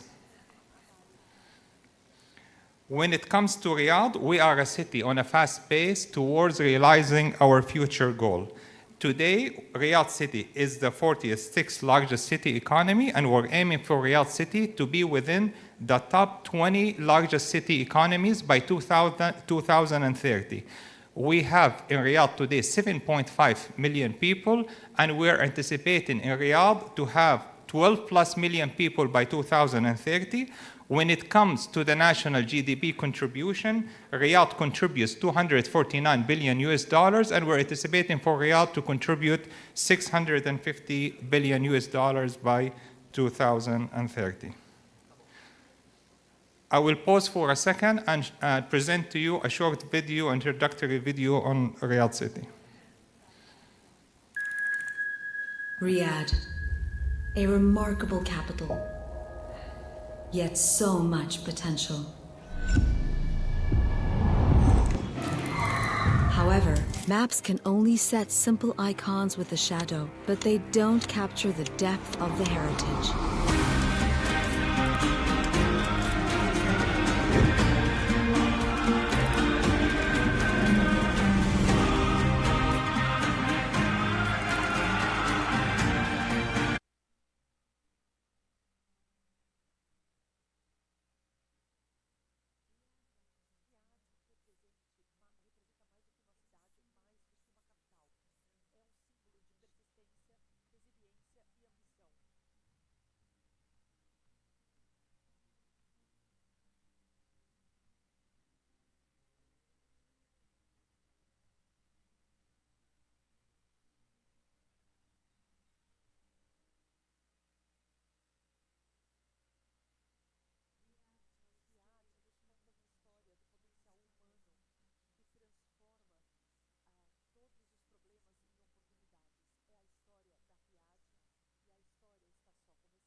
Ladies and gentlemen, as you saw in Conforme você we are launching major mega and giga projects all over Saudi Arabia, many of which will be, and already some are in Riyadh city. I will briefly mention 3 of these projects in the Riyadh area. The Diriyah has a historical significance for all Saudis since it's the birthplace of the first Saudi state. Al Diriyah Gate projects include Al Tarif Historical Districts, which is a UNESCO World Heritage Site, and Al Diriyah Gate offers exceptional investment opportunities when it comes to retail, dining, and hospitality. King Salman Park will be the green heart of Riyadh City as the largest urban park in the world. It will be almost 10 times larger than Libra Puera Park in Sao Paulo. The project was launched in 2019 and it is expected to be completed by 2025. It will include the National Theatre and the Royal Art Complex. Riyadh Art is one of the largest public arts programs in the world. It aims at transforming Riyadh City into an art gallery without walls by the installation of 1,000 art objects by local and international artists. So when it comes to the expo, our expo will run from the first day of October 2030 until the last day of March 2031. Riyadh Expo will have the highest number of expected participants at 226 participants, including 196 countries. Among our competitors, we have the largest number of visitors at 41 million expected visits. And among our competitors, we have the biggest site at 6 million square meters. Ladies and gentlemen, the theme is the heart and soul of every expo. We have chosen a theme that is important for the long-term future of our planet. Together for a foresighted tomorrow. How we can work together as an international community, hand by hand, to envision and imagine our future utilizing science and technology. We have chosen 3 equally important sub-themes: a different tomorrow, what are the major transformations and disruptions we as an international community will be facing, climate actions focus on tackling climate change and scaling sustainable solutions, and prosperity for all focuses on providing opportunities for more people.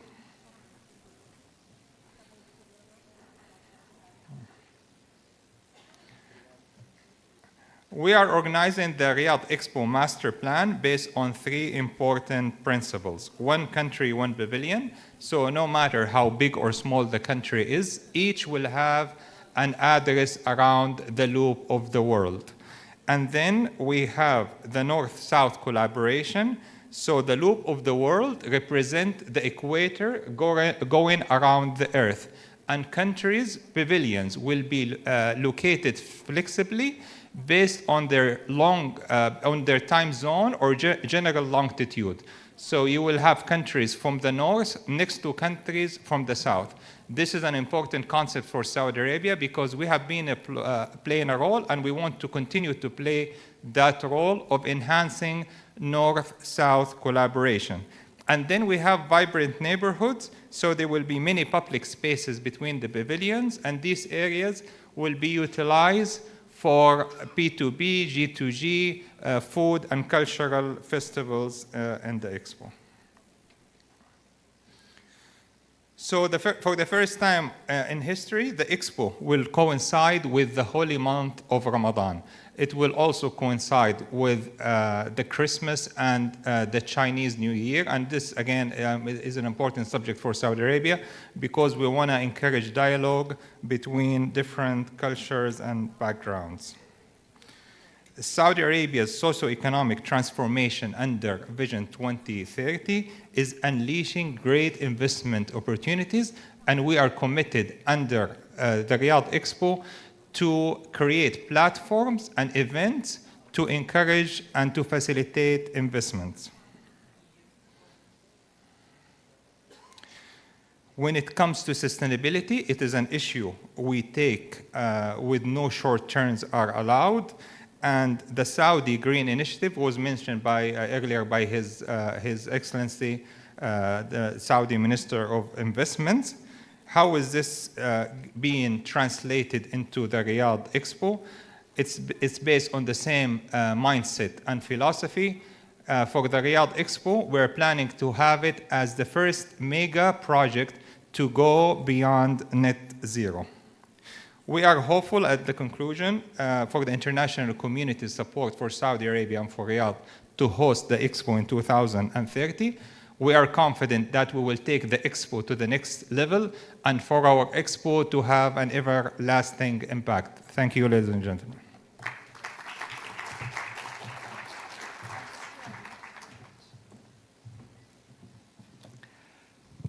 Agradecemos então ao senhor. We thank Mr. Abdul Lucens, and we'll start the panel, Opportunities of Investment in Brazil. We would like to invite Ana Paula Repesa, Business Director of Apex Brazil.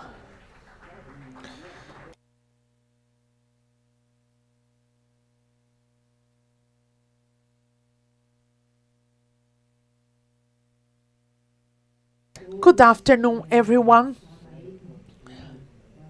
Good afternoon. It's a great pleasure to be here and talk about investment opportunities in Brazil. As I'm one of those among you and lunch, I promise I'll be as brief as possible, aiming at some aspects that were not mentioned before by our authorities during the opening panels. Just to add a context, we are the Brazil's official agency for foreign investment attraction and Brazil export promotion. We have been around for 25 years and we are related to the Minister of Business and Foreign Affairs in Brazil. Our main purpose is to contribute for the development in Brazil through more exportations and also the attraction of foreign investments, mainly focusing in the supply chain and strategic sectors, as we are going to soon see. As I've mentioned, we in the press, the FMI readjusted our growth projection for 2023. We'll be close to 3% of growth up to the end of the year, with future projections of more growth. We are the 5th destination for foreign investment with a total of 86 billion in 2022, 7th population in the world. We have the largest tropical forest in the world that covers 58% of our national territory. And besides that, we have 85% of renewable sources. Brazil today has the energy matrix that is the cleanest in the world. And also bringing here our position in the classification of top 20 host economies, we are just behind the US, China, Singapore, and Hong Kong, that in 2022. Well, aligned with the new industrialization policy of the Ministry of Industry and Trade, and also with this theme of energy transition that is embedded in the government of Brazil, Apex listed 4 important areas to attract foreign investments. As you are going to see, most of these areas are here as investment priorities for Saudi Arabia, as it was mentioned by the Ministry of Investment from Saudi Arabia. We have as our major priorities the attraction for sectors related to energy transition, so photovoltaic energy, wind energy, and hydrogen in all its categories and all colors, shades in fact. Not as much as Saudi Arabia, but Brazil has also oil reserves that are quite meaningful. And that foster innovation, research, and implementation of a strong hydrogen chain.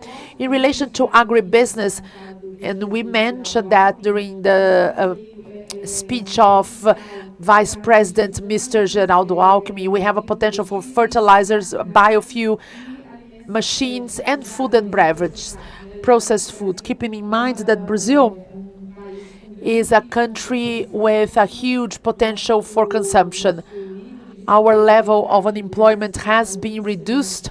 This week, we had the announcement that our unemployment level was the lowest in the last 11 years, and that for sure is translated into more consumption, and obviously it's translated in more consumption of food and beverages as a whole by the Brazilian population. We also have a focus that is pretty strong in research and development, especially for all areas of technology related to clean energy, energy transition, startups in the health area, fintechs, and agri-tech.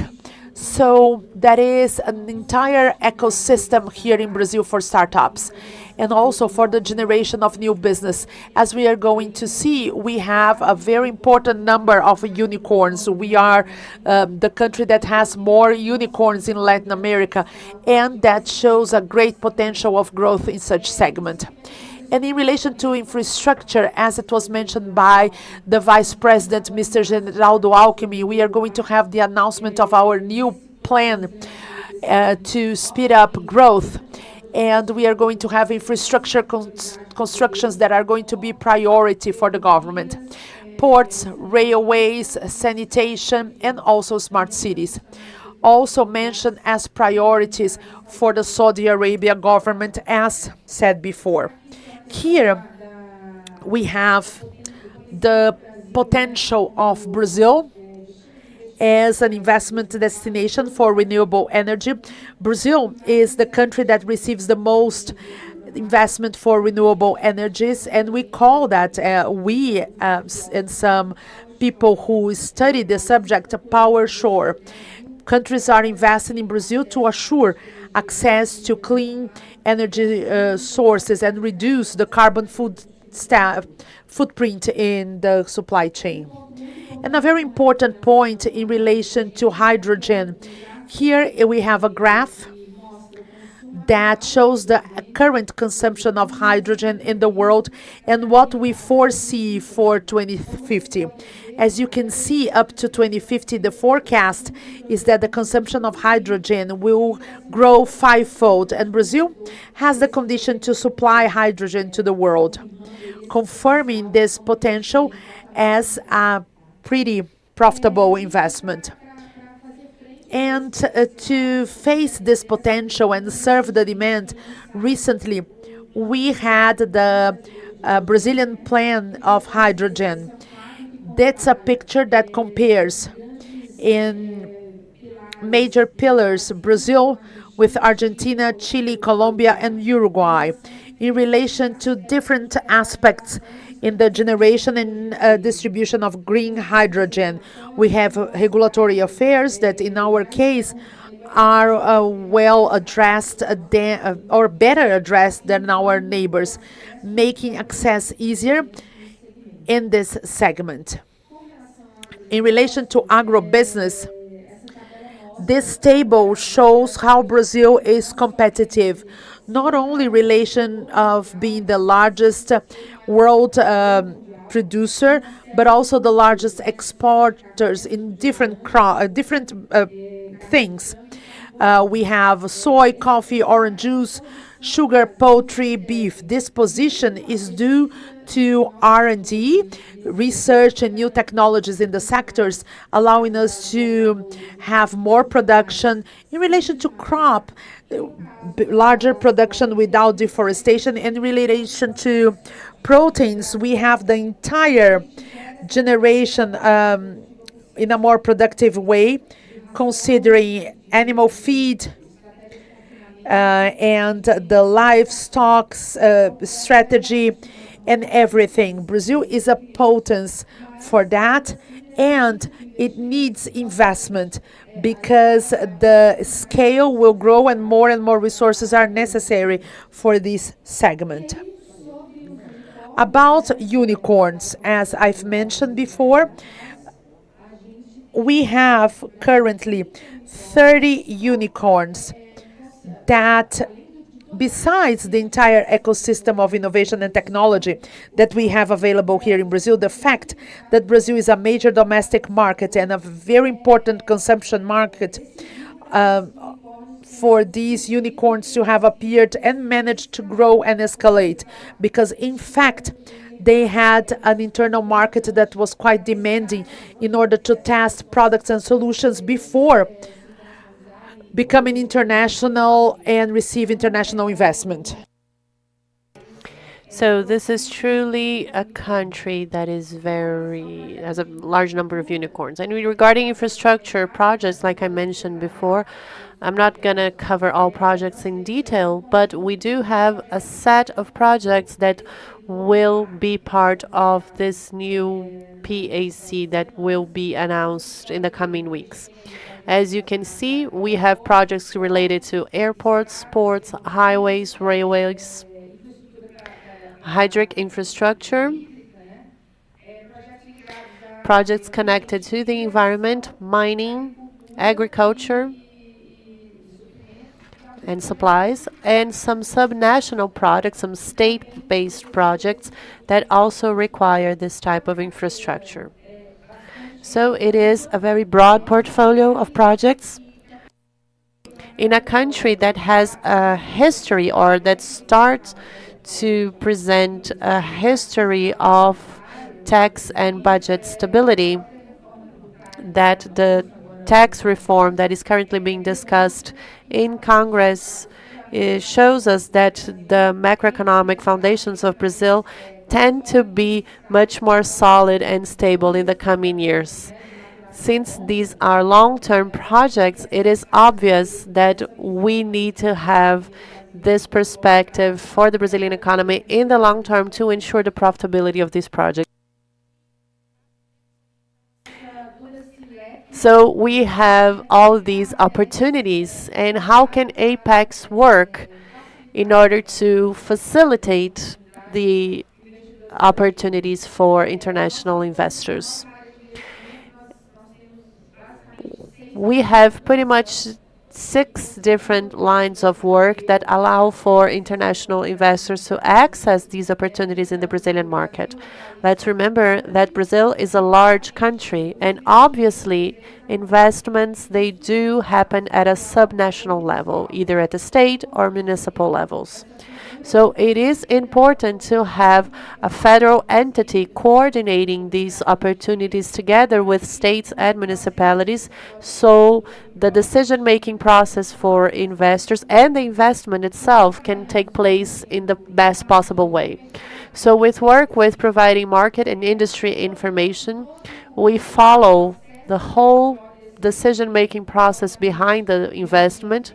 Of course, investments can vary between 3 to 7 years until they actually take place. And we follow investors throughout the process, because during this time period, new questions might arise, or new needs might come at all government levels, and our team is ready to support investors in the process. We work a lot organizing networking events, especially abroad or at the source of the investments, bringing foreign investors close to potential projects in Brazil. So after that initial connection, we can start the negotiation process. And of course, we support and foster these partnerships because, of course, an investment decision, regardless of its size, like I said, it doesn't happen only through APEX, or APEX is not going to be the only entity as part of this process. We're going to have other entities at the federal, state, and municipal levels participating. So our role as APEX is consolidating this partnership so the investments can take place. We also help in the soft landing process, and that, of course, has to do how can I open a company, what is the best state, what about the legislation, how can I bring expats to the country to allow for the operations to actually begin. And finally, we also provide assistance with the site location. So what is the best location for my industry to be established? I remember that some years ago we had foreign investors who wanted to invest in wind power energy in the Northeast. And we conducted a study on the wind speed in the different states from the Northeast region. So the investors, of course, considering other information, but they needed this piece of information before deciding the state where they would be investing. So our team from Apex Brazil also plays this role. And last but not least, I would like to invite you to one of our events. Every year we have a Brazil Investment Forum, which is a great forum for attracting investments to the country. So we spend 2 days presenting a number of different content on Brazil and the Brazilian business environment and business opportunities with speakers from Brazil and from all over the world. This year the event will take place in the city of Brasilia in November 7th and 8th, and very soon we will start sending the invitations, and it will be a pleasure to welcome you to our event so we can share the knowledge with you, as well as organize bilateral meetings for clarifying specific questions. Thank you very much, and good afternoon.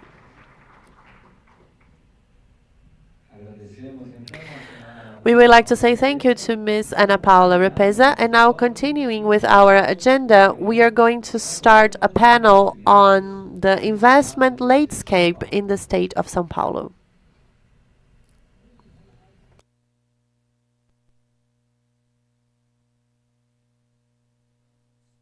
We would like to invite Mr. Rui Gomes, the president at Invest São Paulo, and Mr. Edgar Benozati, the president of the São Paulo Partnership Company, CPP.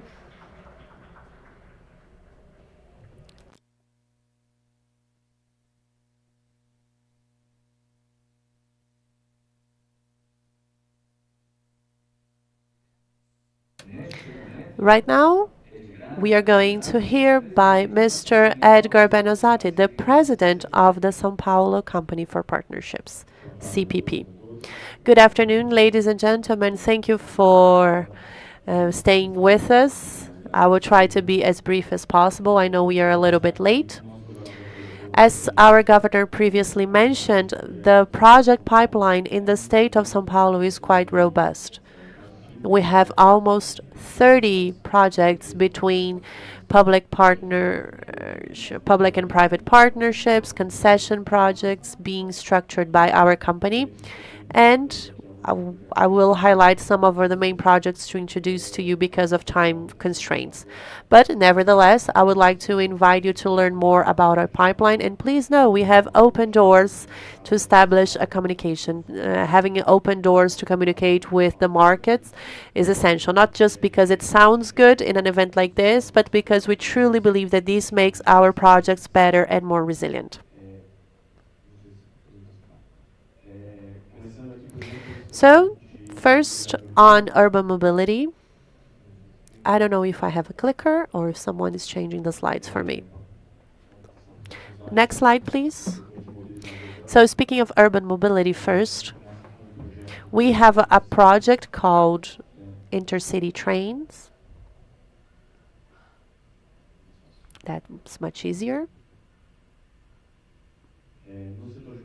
So, again, on urban mobility, this is a topic that's quite clear to everyone, but considering the topic that was presented throughout the day today, when we talk about sustainability and decarbonization of the economy and 21st century cities, urban mobility plays an essential role. And the state of São Paulo and the government of the state of São Paulo has a lot of clarity on the topic. And our projects are a testimony of that.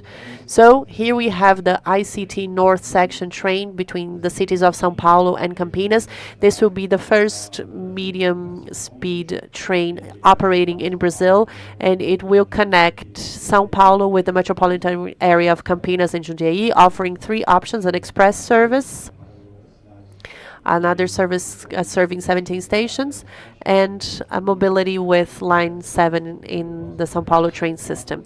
This will be the first project to receive, to be in an auction. It will happen in November, and this of course creates a lot of expectation because it creates and opens these opportunities for train projects between cities. This is another important project regarding mobility, which are lines 11, 12, and 13 for the São Paulo train system. These lines exist today. They are operated by the CPTM, a public company, and the idea is to establish a project to improve the lines, build new stations, and basically improve this service that is offered by more than 1 million people a day. And now, still on urban mobility, we have the subway lines. Lines 1, 2, 3, 15 already exist, and lines 19 and 20 are going to be built. This is a study that we are doing in partnership with the World Bank on together with IFC, and we're studying what are the possible alternatives to generate the investment capacity that is needed for the construction of these 2 new greenfield lines. Subway lines are very capital intensive, but we understand that we can find alternatives by using the existing assets in some sort of possible combination. Speaking of highways, this is a sector that is very consolidated in the state of São Paulo. We have a portfolio with 7 projects today. It was created in 1998 with the first highway concessions, but for this presentation, we have a project that has a very specific item, which is a Santos Guarujá underwater tunnel. From the regulatory perspective, is not so challenging, but it is very challenging from the engineering perspective, and also because of an discussion at the federal level. And we expect that this project, just like the others that I mentioned in terms of sustainability, can be an alternative for the use of small boats that people use for making this crossing. That is not only dangerous, but also very little efficient from the environmental perspective. So it's a tunnel that will have a passage for pedestrians, bicycles, and of course using the tunnel infrastructure for urban mobility vehicles in the future. And in conclusion,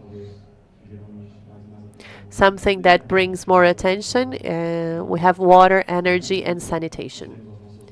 We have 2 privatizations. These are the 2 privatizations that are currently being analyzed. The first one is by EMAE, which is a power company in the state of São Paulo. And it's a project that we are very much interested in developing, and we see a lot of potential for it. EMAE is a power generation company with some power assets, with a plant located close to the coast of São Paulo. It has a relative generation capacity, but more than that, it can be used the waters from 2 water reservoirs in the state, and we are going to do solar generation in the 2 water reservoirs, which becomes a very interesting asset because it can be a very important clean power generator close to a very important industrial hub. So our idea is to do this auction until the end of the year. It's one of our main projects to be developed in 2023. And in conclusion, we have the privatization project for Sabesp, or the São Paulo Sanitation Company. This is an extremely interesting project, and the governor has been highlighting the importance of this project for the past few months. It's currently being studied. We are concluding the initial assessment to understand if the privatization makes sense, and if it makes sense, what is the idea model. This will be defined by the government, but this company is the largest sanitation companies in the Americas. It's the 11th company in size in the world. with a huge potential to grow, and privatization could bring benefits to the population. The idea is that we could have a tariff reduction, we could generate resources to be allocated in other areas, and especially we would be able to bring people that are not included in the sanitation plan. When we're talking about the universalization of access, many times we exclude rural areas, and the idea is to have a robust plan for this privatization that could really generate benefits for all inhabitants in the state of São Paulo, and not just those that are initially part of the universalization of sanitation plan. I try to be brief, but present a little bit of everything. But if I would highlight just one thing about this presentation, is that the state of São Paulo has a very robust project pipeline, and we are open for conversations with everyone. Opportunities exist in all sectors, and opportunities exist for operators, investors, and funders. Thank you very much.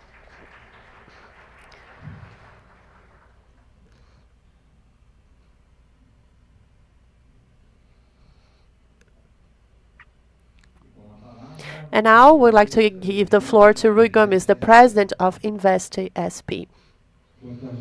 Good morning, everyone. This is an excellent opportunity to start a dialogue with the Saudi business community. Despite the fact that we are at lunchtime, I would like to start by thanking Fiesp for the invitation to be here, so we could talk a little bit about Invest São Paulo and bring opportunities and investors closer together. First, I would like to greet all the Saudi authorities and the Brazilian authorities present at the audience today, and greet everyone who is at this great event. Because I understand that this is a starting point for a very successful partnership, so we can bring Saudi investments to São Paulo. First, I will give you a quick explanation on Invest São Paulo. We are an investment promotion agency, or an IPA, which is an agency connected to the Economic Development Department in the state of São Paulo. So it's an agency connected to the Economic Development Department in São Paulo, led by Secretary Eduardo Lima. And I'll explain a little bit of what we do. We have 3 scopes at Invest São Paulo. One that we call a more traditional scope, from an IPA, and it's important for you to know that this work is completely free. That's the good news of the day.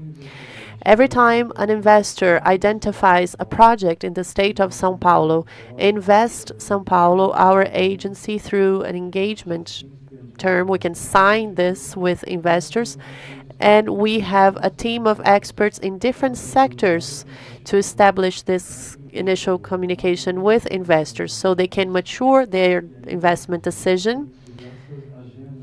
And again, we have different agendas that are led by our experts. So we have topics connected to the environment, to infrastructure, to the tax framework that is applicable to that specific project, and all the discussions related to the projects are done with our experts that provide free advices to investors. And we also do a site location recommendation to investors. We provide this advisory work until the decision, throughout the decision-making process. We follow the execution, what we call an aftercare, and eventual expansions. So this is a long-term partnership that is established between investors and Invest São Paulo, because we are a one-stop shop. We follow the investment throughout its whole cycle, starting with the investor until the project is in operation. To bring a little bit of color to what I'm trying to say today, we have a portfolio of projects with 145 projects being executed, that if they actually become operational would correspond to almost 60 billion reais in investment, quite a significant amount. We work in multiple sectors. Here I just highlighted some of the sectors where we have a track record. And it's important because of the Saudi delegation also has businessmen and investors from different sectors. So Invest São Paulo is fully ready to provide you with high-level advice. I will try to sell our work a little bit more. In 2018, Invest São Paulo was chosen as the best IPA in the world by the Financial Times. And our goal is to keep this bar quite high, providing investors with high-level advices. More recently, with the management or in the administration of Governor Tarcísio de Freitas, we received a different scope from the Economic Development Department, another initiative. These are strategic tracks for Invest São Paulo to work in consulting with the different state departments and with the governor. So we have received some tracks, and we are working on developing the intelligencing work for the recommendations. The first one that was mentioned today, something that the governor also highlighted, has to do with energy transition. Energy transition is a global discussion.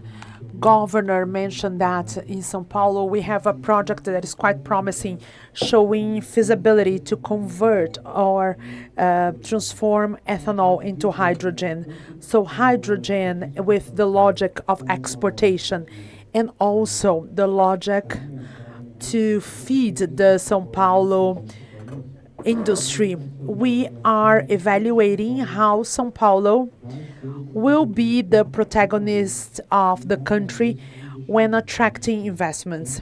We have the possibility of ethanol as well as other renewable energy sources. We have a clean matrix of energy generation. More than 60% comes from renewable sources. This is a trend here in São Paulo, and we have articulated with all actors involved inside and outside the government. And we are pretty interested to get to know and learn with the Saudi experience. Another track that is pretty important for us is economy, circular economy and smart cities. Circular economy brought different projects to waste to energy projects.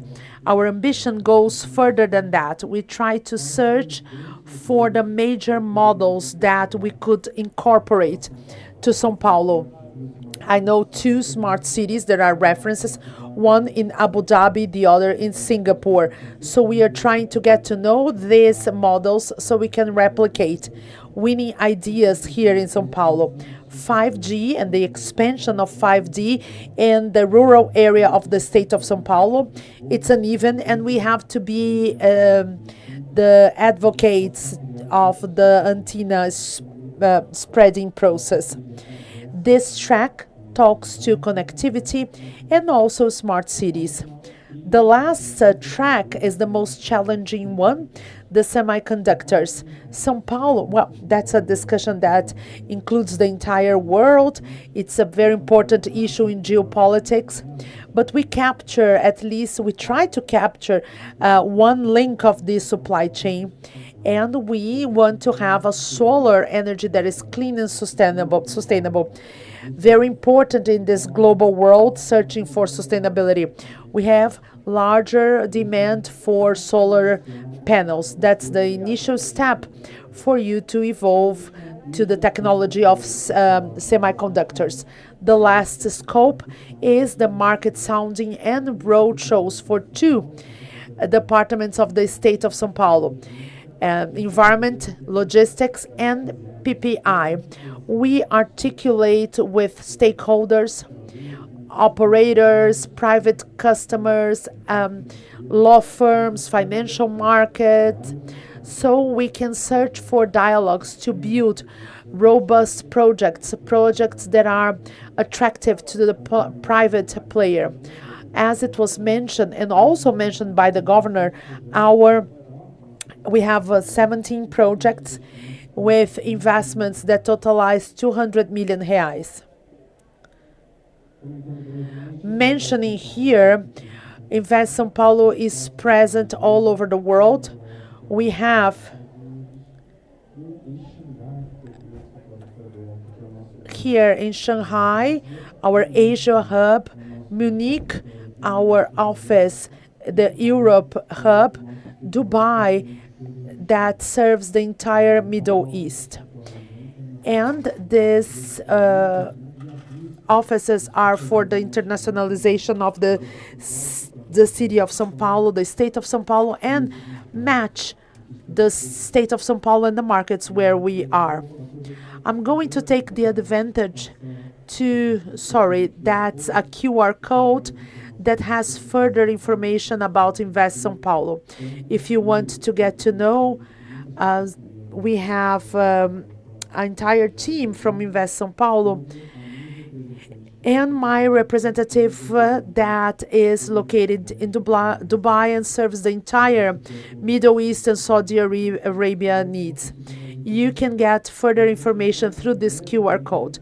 Now a brief video so you get to know my representative in Dubai. I would like to thank you all for the opportunity, and I'm available in case you wish to leverage partnerships in the state of São Paulo. Thank you very much.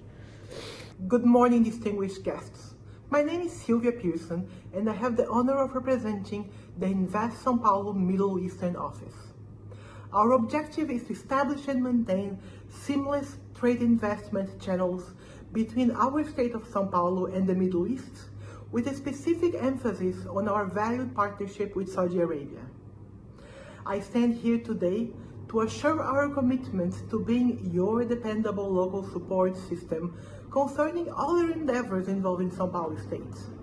Our team is dedicated to assisting you in finding that right business partner, identifying investment opportunities, and connecting you with reliable trade counterparts. We promise to provide you with vital information on conducting business with the states, ensuring smooth and successful operations. Both São Paulo and Saudi Arabia offer numerous opportunities across many diverse sectors. You can rely on us to be your local guides, supporting you every step of the way. We are fully committed to serving your needs and ensuring the success of your ventures. Please, let's meet when you come back to the Middle East. Thank you and enjoy the event.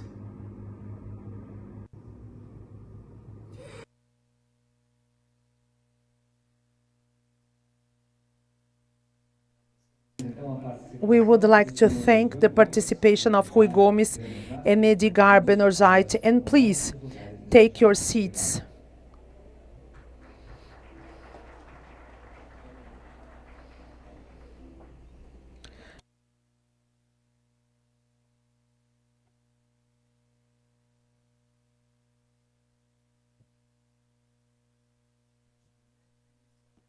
Now we will start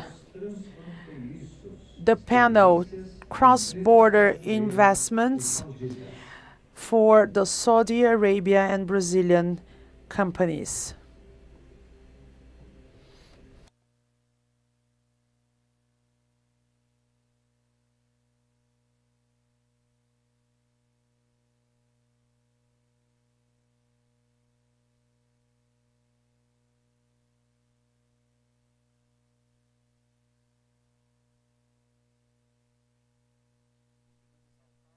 We invite as moderator Jackson Schneider, President of the Superior Board of Foreign Trade of Fiesp, and as speakers Abdul Majid Al Hussein, Executive Director of SABIC, Assad Al Jamouai, Director of GSCRI, Fernando Queiroz, CEO of Minerva, Mauricio Cruz Lopes, CEO of OAC, and André Scaff, CEO of Sete Partners.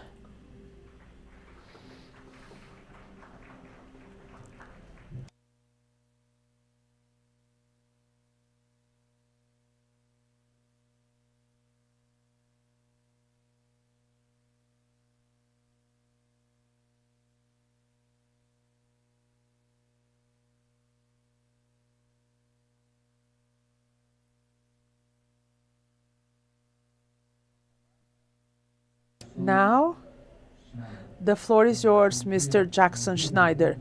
Good morning, good afternoon. We are in a very interesting panel. We are going to hear not only presentations, formal and theoretical presentations about the possibility of having a relationship and also concrete cases of relationships between Saudi Arabia and Brazil. And we call to our conversation companies that have effective examples of participation. Saudi Arabia had the chance to mention in a meeting that we have before this one that I've visited Saudi Arabia many times in the last 10 years. And it's amazing that after the project Vision 2030, the change and the development of the country. Not only the development in relation to what happens inside Saudi Arabia, but also the development of Saudi Arabia and its relationships with other countries. And that's what we are going to hear here. I will hand the floor to each of our participants and ask them about these experiences. I'm going to start with my dear colleague Abdul Majid, who's the executive with more than 17 years of experiences in business management inside SABIC, and now he is the director for Americas in the area of oil and chemistry.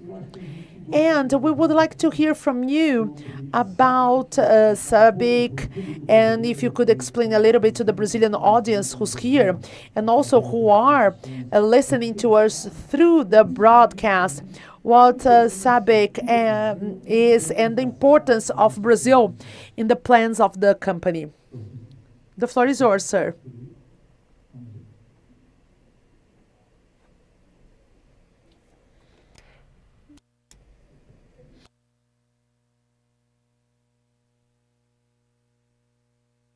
Thank you so much for the question. SABIC is ranked one of the world's largest chemical company. Works with customers in variety of industries. Established in 1976 with a headquarters in Saudi Arabia and Riyadh. We have 31,000 employees across 50 countries in Americas, Europe, Middle East, Asia Pacific, including Brazil. We support our customers to stay ahead of market trends in many applications and solutions, including industry and constructions, agri-nutrients, building and construction, agri-nutrients, automotive, healthcare segments, as well as packaging. We foster innovation, evidenced by more than 10,000 patents and pending applications with innovation hubs across 5 key geographical areas.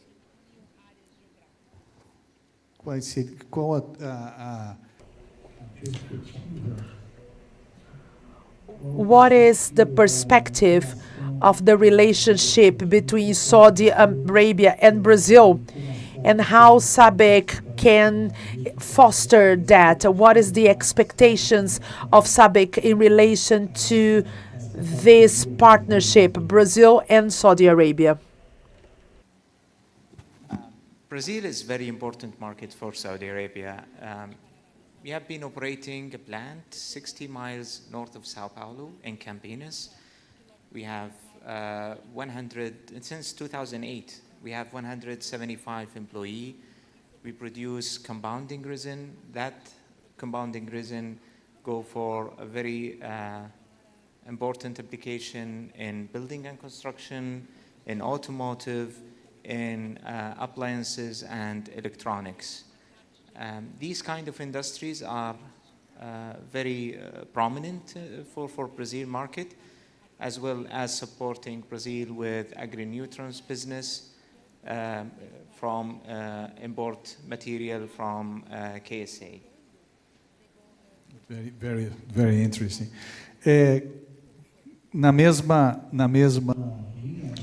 Aligned with that, and taking a look in a Brazilian company, OEC has a tradition of relationship with Saudi Arabia, and we have Mauricio.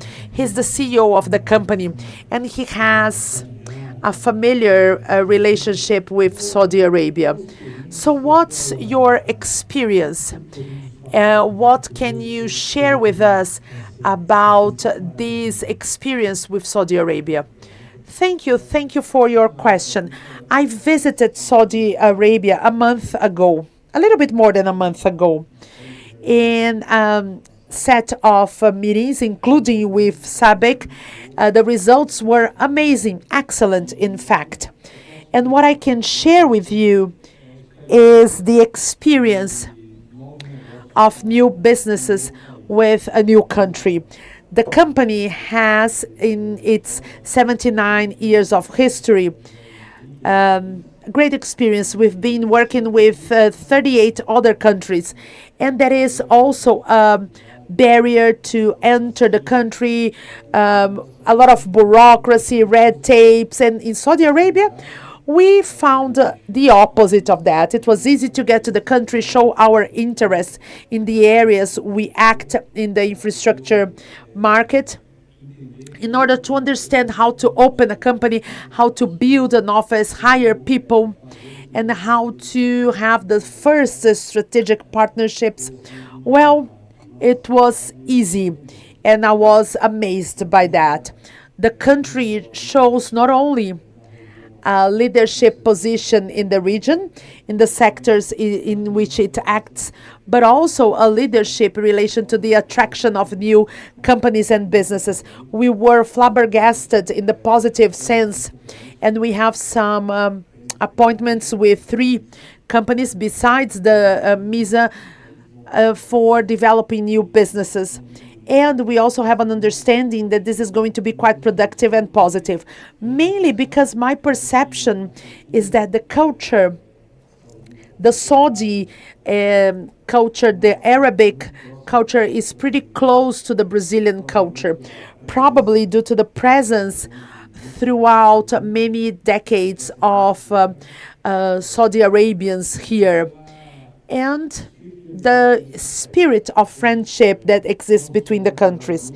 Not only on the business side, we were welcomed all over the country. The relationship we have, not only due to soccer, as the minister mentioned, but also this friendship attitude between the countries.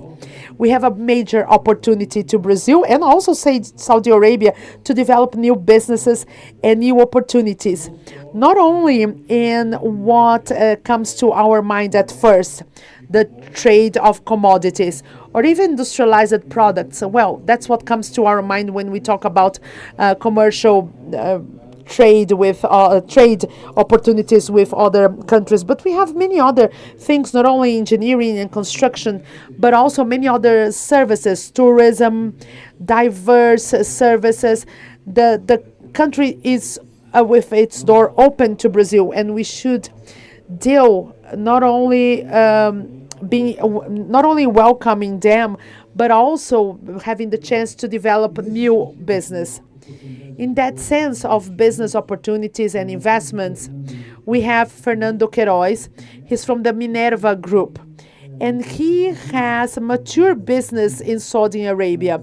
He invests in health in the health sector since 1917. And I ask you, Fernando, how was the decision to invest in Saudi Arabia? How are they developing, and what would be the next steps of Minerva in Saudi Arabia? Well, thank you, Jackson.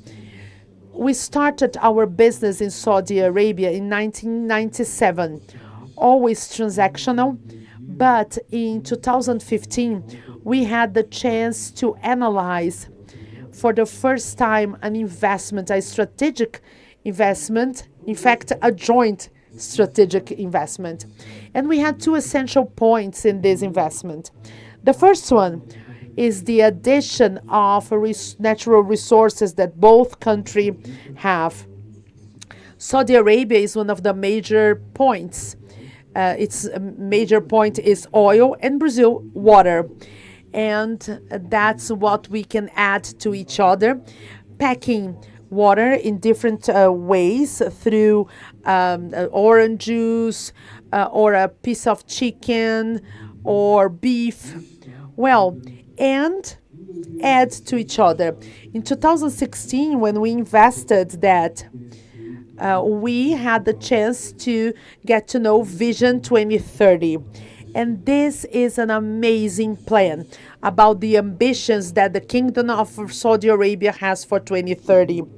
I suggest all investors, or Brazilian investors or international investors, to dive deep and understand how this plan was prepared and where it stands, because the implementation part was pretty effective, and the plan from our Saudi friends, it's ahead of schedule. And we have opportunities with that. I would say that to work in Saudi Arabia, first of all, we have to be clear with our business plan to be effective in the implementation. And the second thing that I think is essential is that the world is more dynamic. It is becoming more fast changing. And because of that, inside a partnership, we always need to reassess our routes. And from 2015 until recent years, one of the topics that has gained more momentum was sustainability, especially related to carbon emissions. We participated on the first auction that was sponsored by the PIF, and we were a great seller of carbon credits on that occasion. And I believe that this brings us a great opportunity to work together, Saudi Arabia and Brazil. Brazil, considering all the potential we have for generating carbon credits, whether from reforestation or renewable energies or best practices in agriculture and livestock, which bring us with an opportunity. And Saudi Arabia will always have a fossil fuel base, and it proposes of becoming a more sustainable country with a reduction in emissions. And part of that will happen through offsetting. So I believe that this is a major opportunity for looking into the future together. And finally, how we can work from now on. Besides carbon, considering the products or the food that we produce, which of course are part of the food security agenda, working together, for example, in distribution, in developing new techniques and new ways to improve our trading so we can improve and foster these partnerships. And in our last meeting, we were saying it's not by chance that the predominant color between both flags is actually green. Green is the most important color for both of our flags.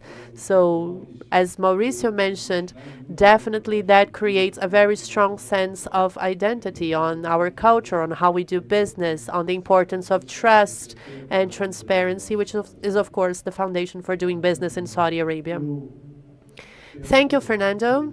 Now I'm going to ask my friend Assad Al-Jamani. I apologize if I have mispronounced your name, but he's the General Director for GSCRI, which is an initiative to bring resilience to the global supply chains from the Ministry of Development from the Saudi Arabia Kingdom. I would like to hear from you, what is Saudi Arabia's perspective on the development of the global supply chain?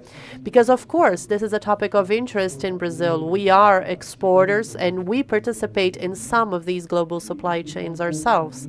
And perhaps you could tell us a little bit as well on the goals behind this initiative, considering the development of global supply chains as a whole. Thank you, Jackson. Hello, everyone, and good afternoon. My name is Assad. I'm a senior advisor to His Excellency Minister Khalid Al-Falih, Minister of Investment. I'm also the managing director of the Global Supply Chain Resilience Initiative, GSCRI, as Jackson just mentioned. So it's a very important and critical initiative that the Saudi government has decided to design and launch. It happened 9 months ago with the objective of what Jackson mentioned in his introduction, is to solve for a common problem that the global economies are facing today. So everyone in this room had to experience COVID-19. They had to deal with it, with the intricacies and complexities of not having products available on the shelf, whether be it pharmaceutical, medicine, or personal protective equipment, masks, sanitizers, what have you. And then the world learned a hard lesson that concentrated manufacturing cannot exist anymore. It cannot stand as a safe bet for the world to continue to rely on. So we have, economic superpowers like China, who is pretty much manufacturing everything. And during COVID-19, when the shock of supply chains went across, we felt how difficult it is not to be self-sustained and self-sufficient. So when we analyzed this during 2019, the government of Saudi Arabia has decided to put together a program just like all the other nations of the world and to solve for this common problem. This came about as GSRI, the Global Supply Chain Resilience Initiative, which you asked me about. The objective was to add to the resilience of the global supply chain by mobilizing the competitive advantages that the Kingdom of Saudi Arabia can offer the global supply chain scene. So the kingdom has abundance of energy, we have natural resources, we have a logistical location, we have a very youth nation, we have as well a very ripe and advanced infrastructure, be it digital or physical. 13% of the global trade comes through the Red Sea on the West Coast. All these economic advantages calls for a very strong business case to put together a program and to try to attract manufacturing capabilities to exploit and take advantage of these endowments that I just described. So the Crown Prince, back in October 2022, launched this program. So it's been in action for the last 9 months. The objective is to attract FDI, foreign direct investment, in manufacturing capabilities to create industries that can make use of the kingdom's competitive advantage to solve for the greater good of the global supply chain resilience. One example that I can relate to, I think my friend Andre Skaf at the end of the panel right there, he was in October in Saudi Arabia. We were discussing advanced technology around eVTOL electric propulsion systems. So there's a Brazilian startup company called Ocelot. I think they're with us here in the room. And they presented to us an idea of sustainability, because these are one of the pillars that the program is trying to solve for, which is sustainability. And that's the disruption that is happening from sustainability, because there's a concerted effort to move away from conventional energy, the fossil fuel polluting energy, to renewable energy. And that came about the propulsion idea. They presented to us this genuine idea of making a propulsion electric system of the eVTOL, the electric vertical takeoff and landing helicopter. And for my program that I'm managing, it was a direct fit that we decided to sign an MOU with them. And their relationship with Embraer, the great Brazilian aviation company, as well makes for a perfect growth opportunity, since Embraer now is heavily pursuing the sustainable aviation business, and they come about to serve that mandate. So this tri-relationship that came between the program, this startup company, and Embraer, being a very traditional and strong Brazilian flagship company, brought to us a very good example that is something we would look into. So it's just an open call to all those great companies in the room. Come and explore with us what the GSRI can do. As you heard His Excellency Engineer Al-Falih earlier this morning, he said it's about complementarity. We cannot be everything to everyone. Brazil has a lot to offer to the global supply chain. Saudi Arabia has a lot to offer to the global supply chain. And I think together we can have a bigger and a stronger value proposition to solve for a common problem. So I think the GSRI program stands as a very strong proposition for Brazilian companies to come and explore our mandate. You can check hashtag GSCRI, look at the mandate, come and approach us at the Ministry of Investment, look at what we have to offer from incentives perspective. We do promise incentives in terms of tax cuts, tariff reductions, subsidies of electricity. Brazil is famous for hydroelectricity, which is very cheap. We have conventional cheap electricity that goes up to 4.8 cents per kilowatt hour and can go all the way down to 3.2 cent per kilowatt hour. Again, very strong value proposition when it comes to energy and operation costs. So all this bundled together in this very promising program is to attract and mutually solve for a common problem. So it's an open invitation to come and explore, and we can develop opportunities together. Thank you. Thank you very much for sharing all these opportunities with us. Mudando pouquinho.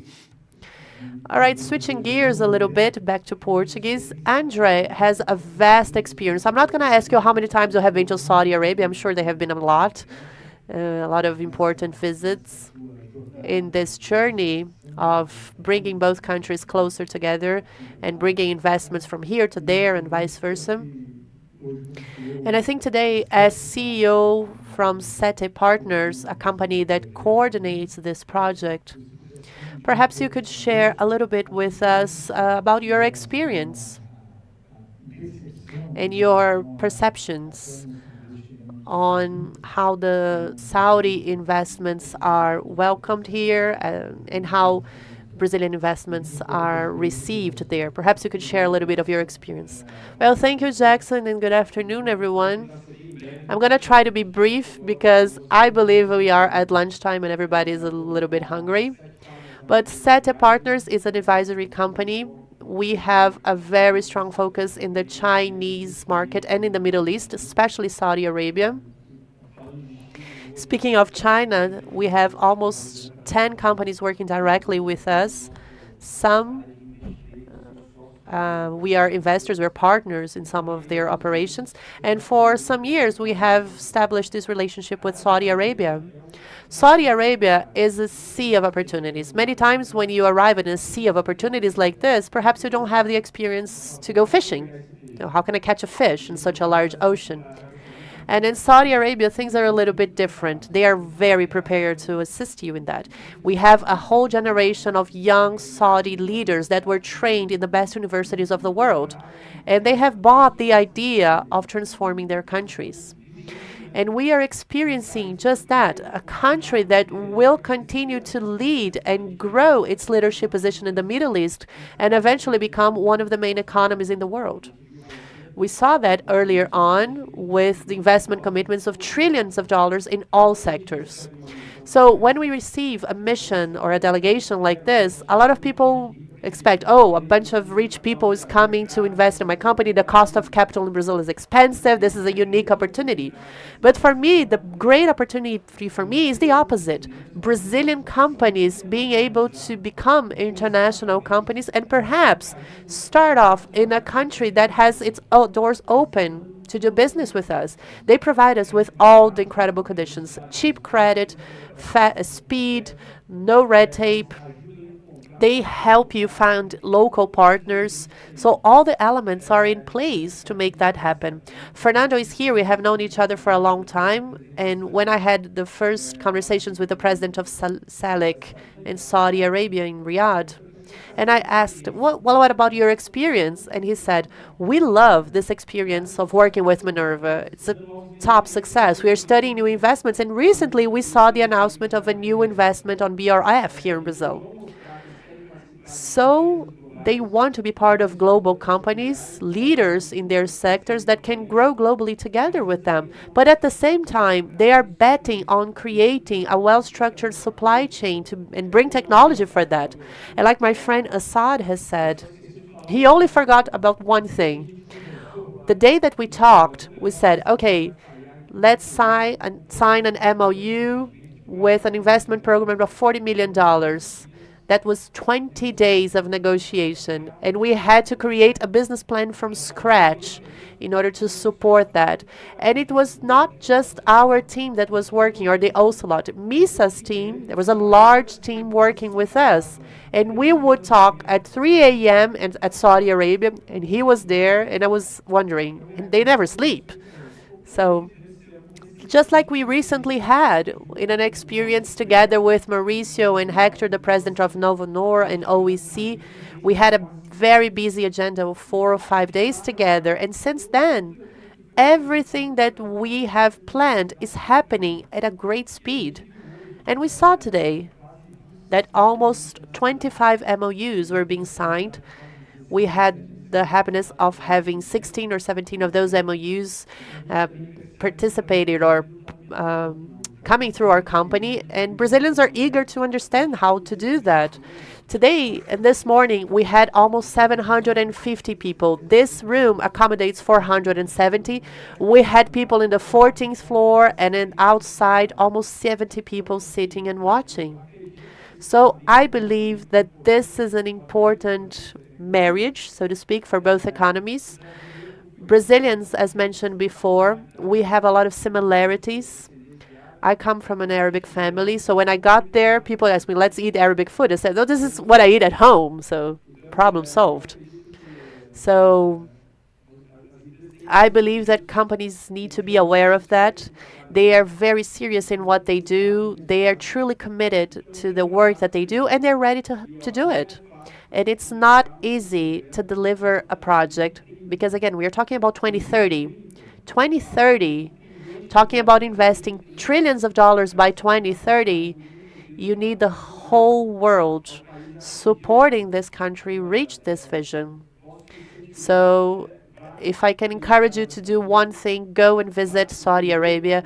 Go there and understand what's happening to this country, because as soon as you get back, I'm sure you'll be ready to do business with them.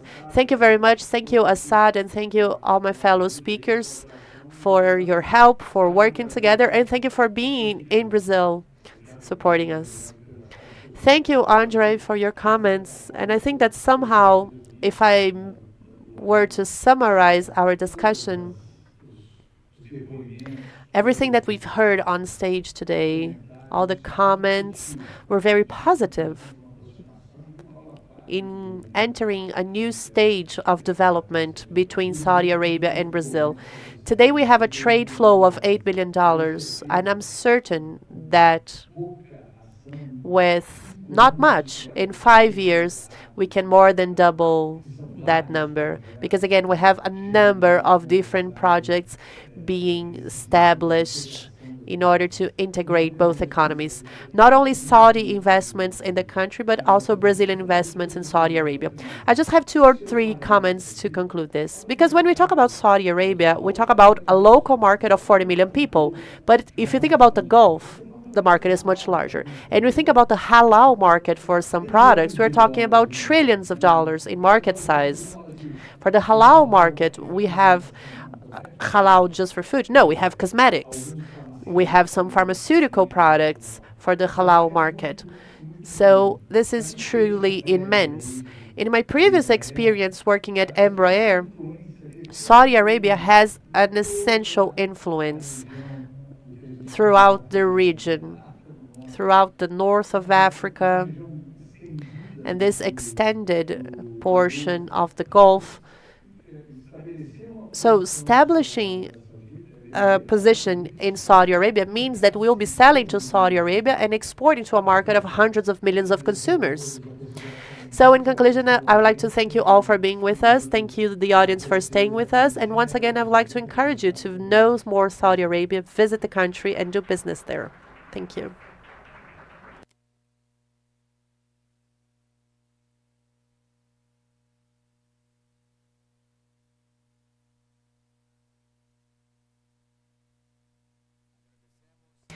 We would like to thank all our panelists for their presence, and Fiesp. Yes, an official picture first. Let's take the official picture, please.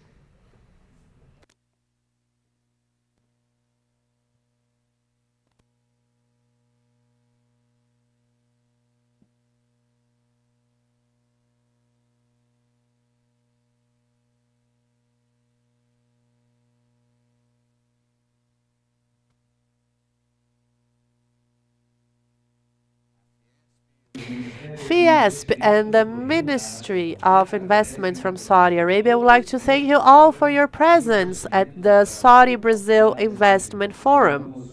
We would like to wish you all a great afternoon.